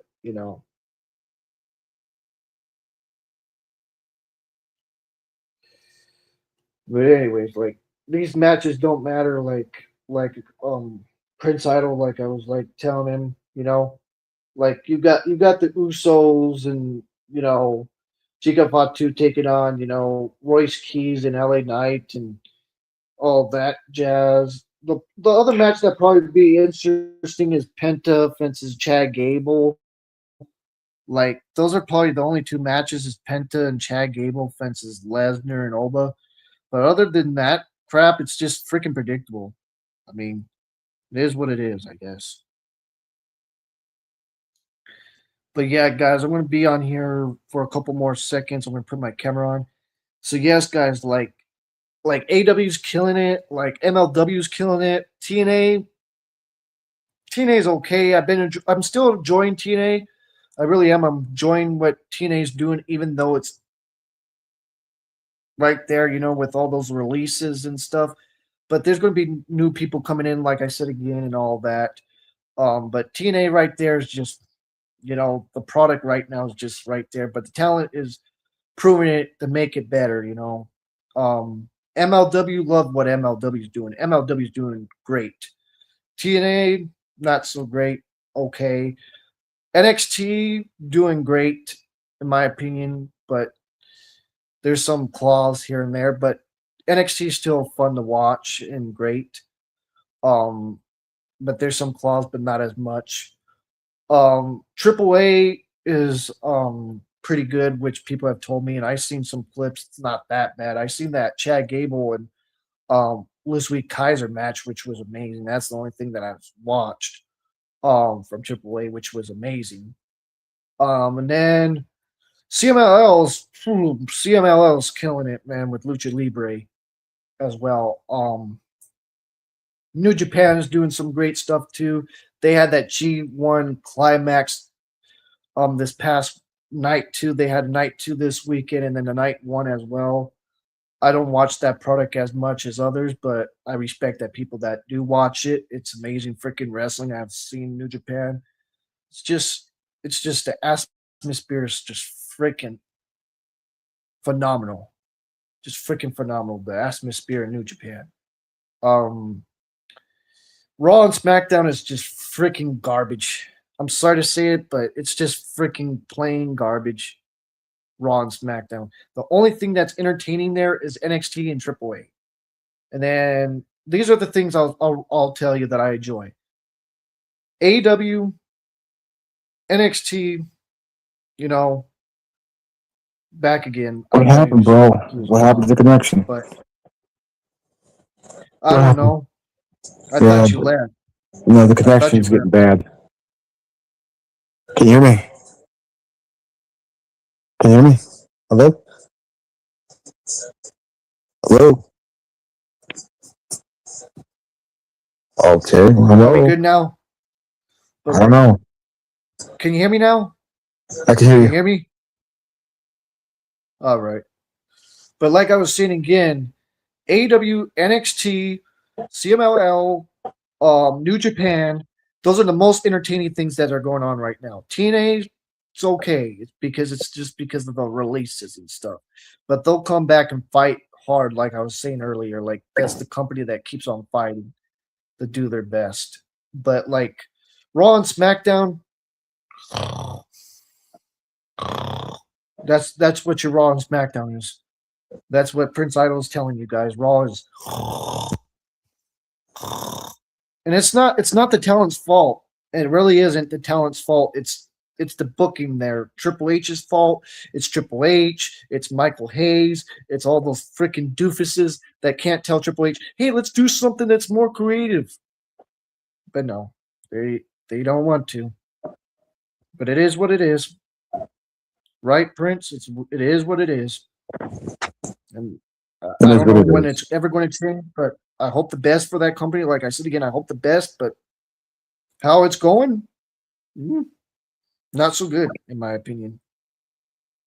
Not so good. Not so good. It can be better, but it's not. It's not better. Like Flash used to say, guys. Like Slash used to say on here, not so good. No, not so good. And Slash will be back one day, guys. He'll be back. He's just taking a long hiatus, I think. Yeah. I think he got tired of pro wrestling. I appreciate everybody that loves him. I really do. I appreciate that people that do text me. Some people say, oh, what happened to him? And I'm like, personal stuff. He's just taking a hiatus because wrestling's not doing so good. So that's why he got tired of it. He got tired of putting his hopes in wrestling because wrestling always let him down. So I feel you, brother. Wrestling's not doing too good, so therefore you don't want to support it anymore. On top of that, his favorite wrestler is retired, AJ Styles, John Cena. So and then some of his favorite guys have retired. The only two matches that are probably going to be good at SummerSlam is Brock and Oba and freaking Chad Gable and Penta. All this other crap. What is it? What is this? Like Roman fences Seth. Who cares? Like I said, Roman's going to win probably. Freaking and CM Punk fences Cody for the undisputed or the world. Hold on, the undisputed title. I mean, to say the undisputed title with Cody and Punk. Who cares? Like Punk is going to retain and freaking.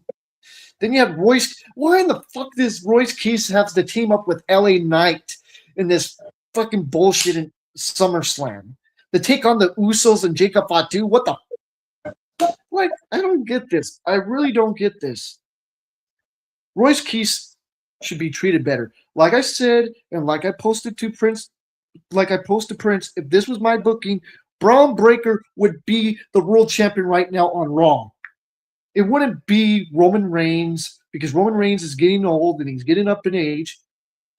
Braun Breaker should be the world champion right now on Raw. And guess who should be the SmackDown Undisputed Champion right now? Royce Keys, not freaking CM Punk. CM Punk should not be the Undisputed Champion. Nope. Royce Keys deserves that. Because Royce Keys was never, you know, AEW World Champion in AEW. So that's why I said what I said. Like, and then I would have, you know what I'm talking about? Jillia, you know, be the SmackDown Women's Champion, and I would have freaking, you know, Raquel Rodriguez or freaking Lyra Valkyria as the Raw Women's Champion. But no, no, no. Let's fucking do bullshit with Liv Morgan, right? Let's not fucking have Lyra be Raw Women's Champion. Oh, let's not have freaking Raquel be by her freaking self. When is the Judgment Day going to die? When is it going to die? Like this whole thing is like this vision shit. People said the vision shit is boring. Yes, it's fucking boring. I agree with you, people. I agree with you. The vision shit sucks. Ever since freaking this whole freaking idea, Logan Paul would be better by himself. LA Knight Am I should right or be am I world wrong, bro? champion. But the reason why he's not world champion because he keeps going the business for himself, and the company does not like that. So that's why he doesn't get anything. Am I right or am I wrong, bro? Logan Paul should be doing it by his own goddamn self. But no, no, Logan no, no. Paul is a future world champion. I don't know why they don't have him as world champion yet. And Why hopefully, when don't he recovers why from his don't injury, from his elbow injury, he'll find his way in the main event title shot, I don't and hopefully he I wins it. don't get it, bro. Logan Paul deserves to be by himself. Why have He him with does this deserve to be fucking himself. stupid business? I mean, I like the dude, but he is a future world champion. I can't take that from him. Yeah, I mean, I I'm like him, just but saying, he's like, good. He's good. Like I said, I don't have to yeah, like but he him, doesn't need to but I be. can't deny that he's a good wrestler. He is a really good wrestler, though. I'll give him that. Yeah, but he doesn't need to be in this fucking vision crap. He'd be better off being by himself. Just like Yep. Austin Theory would be better by himself. But no, let's not use Austin Theory. Let's have him be with Maxine Dupree, right? That's going to push him, right? No. That's probably going to bury him. Just look at True. Grayson Waller, his buddy Grayson. Where's Grayson Waller at? Nowhere Nowhere to to be be found. found. Yeah. Like they've been hyping up this whole thing on X. He's been hyping up this whole thing with his ring attire. And where in the heck is he? Nowhere to be found.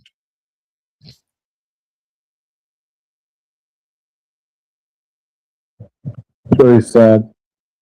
Grayson Waller was Yep. Grayson Waller effect was good to the league. It actually brought ratings. It was I a actually great like comedy, watching bro. It was a watching great that fucking show. comedy. I'm not kidding. It was a great comedy. Like, I don't know why they didn't want to have great comedy. But it is what it is. And this is why I tell you guys I watch AEW and AEW is more entertaining. Like, just a lot of great stuff that's going on. Like the Tekla versus Willow Nightingale, like I said. Like all the stuff that I was saying is amazing that I've been watching with AEW Dynamite and Collision. Like good match quality, you know, all that stuff. Like just Tony Khan knows how to build like a 10, 11 matches on a card. You know what I'm saying? And, you know, MLW doing all the stuff with Shotzi Blackheart and, you know, Scarlett. Just amazing stuff. And Lady Frost, which I was talking about Lady Frost as well. Like just a lot of more entertaining stuff and MLW as well. You know, Kushida had a four-way, which we were talking about with earlier with Ichimori and you know, freaking who else? Tim Lauro and some other luchadors as well in that four-way, which that was good. You know what I'm saying? Like I don't get it. And then, you know, then you have the skyscrapers, you know, Dijak is doing his thing with Josh Bishops, which is pretty good. And I don't know why I'd seen Bishop Dyer on the episode as well. I don't know if that, you know, these shows are taped. These MLW shows are taped. So, yeah, it's probably in the future you probably won't see Bishop Dyer on MLW, but yeah, like he was on there on the show when I was watching it Wow. this week. Yep. Um, the other thing too, that was pretty interesting was the main event as well on that show, which we were talking about as well. A lot is things are coming, like a lot of cool things in MLW. And like I said again, Trevor Lee, I'm happy that Trevor Lee is the Northern Crown champion. What in the hell were they doing with Trevor Lee in WWE when he was Cameron Grimes? Cameron Grimes. What the fuck were they doing? Nothing. I'm happy. I'm happy that he's in MLW. I'm Okay. happy that he has a title now. Like time I'm when so Billy happy. Gunn. I remember the time when Billy Gunn was shaking his ass, bro. I remember that time. Remember when Billy Gunn was shaking his ass back in the day, bro? I Yeah. remember those days, bro. I remember those days. I'm an ass man. That's what I do to the people on Oh, spaces, bro. I just do the I'm an ass man. Whoa. That's what I do to them, bro. They get mad at me for that. They get mad at me for doing Billy Gunn. What's wrong with me doing that, bro? Acting like Billy Gunn. What's wrong with me doing that? What's wrong? They deserve that. They deserve that no. because they get my nerves. Those people get my nerves, so I gotta act like Billy Gunn. Bro, that the whole story that they're doing in AEW, I'm liking too. Like the dogs and Bang Bang Gang. That's awesome.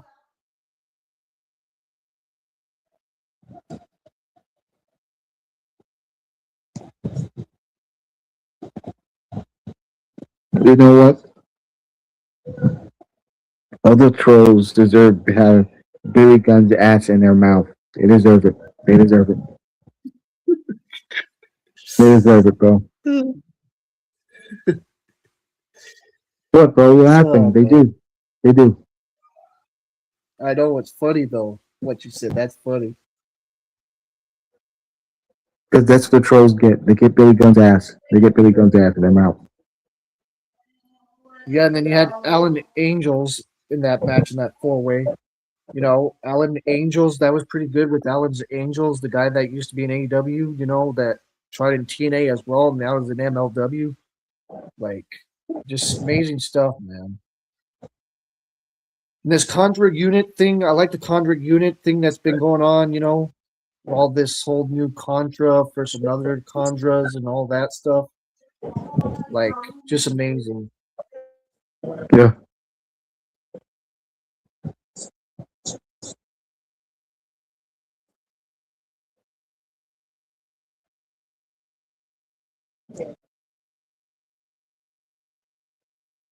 That's what they get, bro.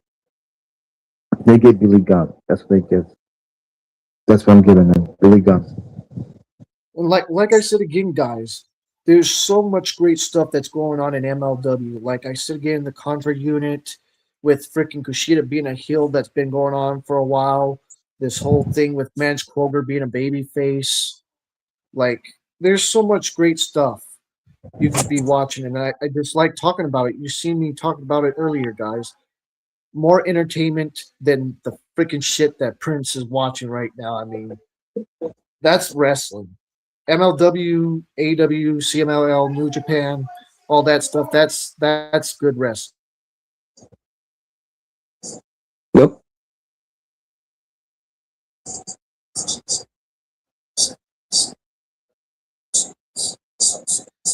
And we'll see what happens next week on MLW. I mean, Teddy Long is going to be there again. Holla, holla, holla. Teddy All kinds of Long. other jazz. Yep. He's Okay. been trying to build up this new guy Kosone, so we'll see what happens with that stuff. So, and he was talking about how he started in MLW and talking about Rod Simmons being with him back in the day and stuff like that, which was cool, really cool, Well, bro. Survivor Talking about the Series past. has been announced to be in Houston, Texas. Once again, Survivor Series is going to be in Yeah, Texas. yeah. Hopefully, it's a good Survivor Series. Hopefully, but how the booking is, I would go and to guess that, where bro. I Full would go to Gear is Houston at? for that. Guess where Where's full that at? guess where full Guess where Full Gear's at this year, guys? Phoenix, Arizona. Yeah, AEW wants to go to Phoenix. Man, that's gonna be good, bro. I wish I was there, bro. I wish I was there. Like I told you guys, I told Sergio about it, but I don't know if he's going to. But I told Sergio that they'll go to a AEW event. We'll see. We'll see if he does. If he doesn't, it's his choice. But if I was him, I would go. I would buy the cheapest ticket that they have. It doesn't matter. At least you had an experience in AEW. You know what I'm saying? As a fan, just to go there, see great matches at Full Gear, because there's going to be great matches at Full Gear, even though it's still early, guys. We're in July and that's in November, and we're almost the end of July. So, yeah. Man, I don't know what's going to happen at Full Gear, because that, like I said again, that's a long way from now. Just like a Survivor Series, that's a long way from now. So, but like I said again, I hope Survivor Series is good, bro. I really hope. If they let you guys down, you might as well watch the stuff that I watch and start just watching clips. Just watch clips of Raw and watch clips of SmackDown. Just say fuck this 2 hours, fuck this 3 hours. I'm watching only 10 minutes. But it is what it is. The That's other thing that I crazy. was going to talk about, what other thing that's going on? Oh yeah, All In's in August 30th. So yeah, guys, August 30th, we have All In. Can't wait for that. You got Omega fences Osprey, which we all know that Kevin Knight's not going to win. Everybody knows that. It's too early for the dude. And anyways, the dude has a TNT title. He's going to put on a great match with Omega this coming Sunday at Redemption. You know, with Redemption. So yeah,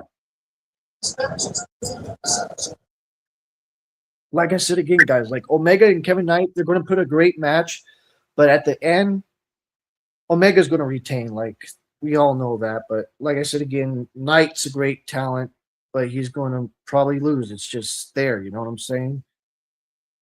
So yeah, it's going to build up to Omega and Osprey, and a lot of people said this is the same feeling of Bret Hart fences um, British Bulldog from SummerSlam of '92. Do you agree with that or no, Prince Idol? Like the feeling of Osprey and Omega is the same way of that, which people are telling me that it has the same feeling of British Bulldog fences Bret Hart from SummerSlam of No, no, '92. no, no, no, no, no.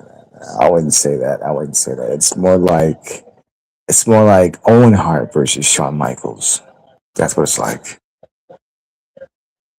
Or better yet, it's like Shawn Michaels versus British Bulldog. Yeah, it's like Shawn Michaels versus British Bulldog for the European title. Yeah, back in the day. Yeah, that's what it's like. I wouldn't say it's like Bret Hart versus Bulldog. No, that's too much of a classic. But I'll give it this. It's more like Shawn Michaels versus British Bulldog. That's what it's like. That's what it's like. Or Shawn Michaels versus Owen Hart. That's what it's like. That's what it reminds me of. That's what it reminds me of. And Good match. Good match. the other match that's probably going to, and then the other match that people are rumoring and speculating is that Adam Copeland and Christian Cage are going to face the Young Bucks for the AEW Tag Team titles, which we'll see. We'll see what happens. I Okay. think that match is going to be a snooze Like fest because we've seen the Young Bucks the win the murder tag team machine. title so many times.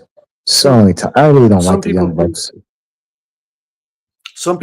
that the Murder Machine Guns. I'm like, that's too dang early. New Day, too dang early. You know what I'm saying? So they might just do that. The Young Bucks and that. But They anyways, might. They might. yeah. And then the other rumor is that Willow Nightingale is going to win Sunday, and then we're going to build up this to Mercedes and Willow at All In. But there's a lot of people like me that want Tekla to retain and have Tekla face Mercedes. I would love that more than Willow fences Mercedes. But I wouldn't mind Willow fences Mercedes. I love to see those two go at it again. But I would love to see Tekla fences Mercedes at All In. Yeah.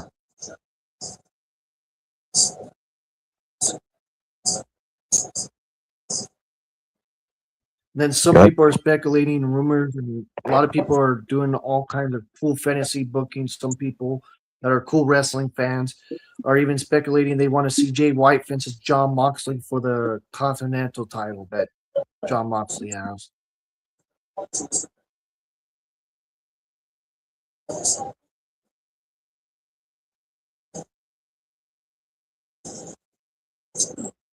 Then NXT has, Heat Wave coming up, which is going to be in Texas, I believe, as well. That's going to be fun. We'll see where all the heat up for that is.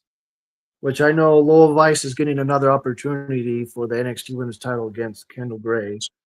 And then this coming Tuesday, Rock, who's facing Tony D'Angelo. And then the newcomer women that Nikki Blackheart, Nikki Blackheart, that was her name in the Indies, but I forget her dang name in NXT right now off of my head. But she's having a match Tuesday, tomorrow night. And some other title defenses are going to be on NXT. So yeah, there's some other great stuff that's going to happen tomorrow. But that's all I have to say, guys. There's really nothing much to say. I mean, I'll be back probably tomorrow to do my preview and predictions for Redemption. So yes, guys, that's all I have to say. So much love, and like I said again, this is CJD Yep. and Prince Idol. Yep. So, And for all you so trolls yeah, and guys, lost that's all I souls, have to say. you guys can kiss Billy Gunn's ass. For all you And that's all I lost have to say, souls. guys.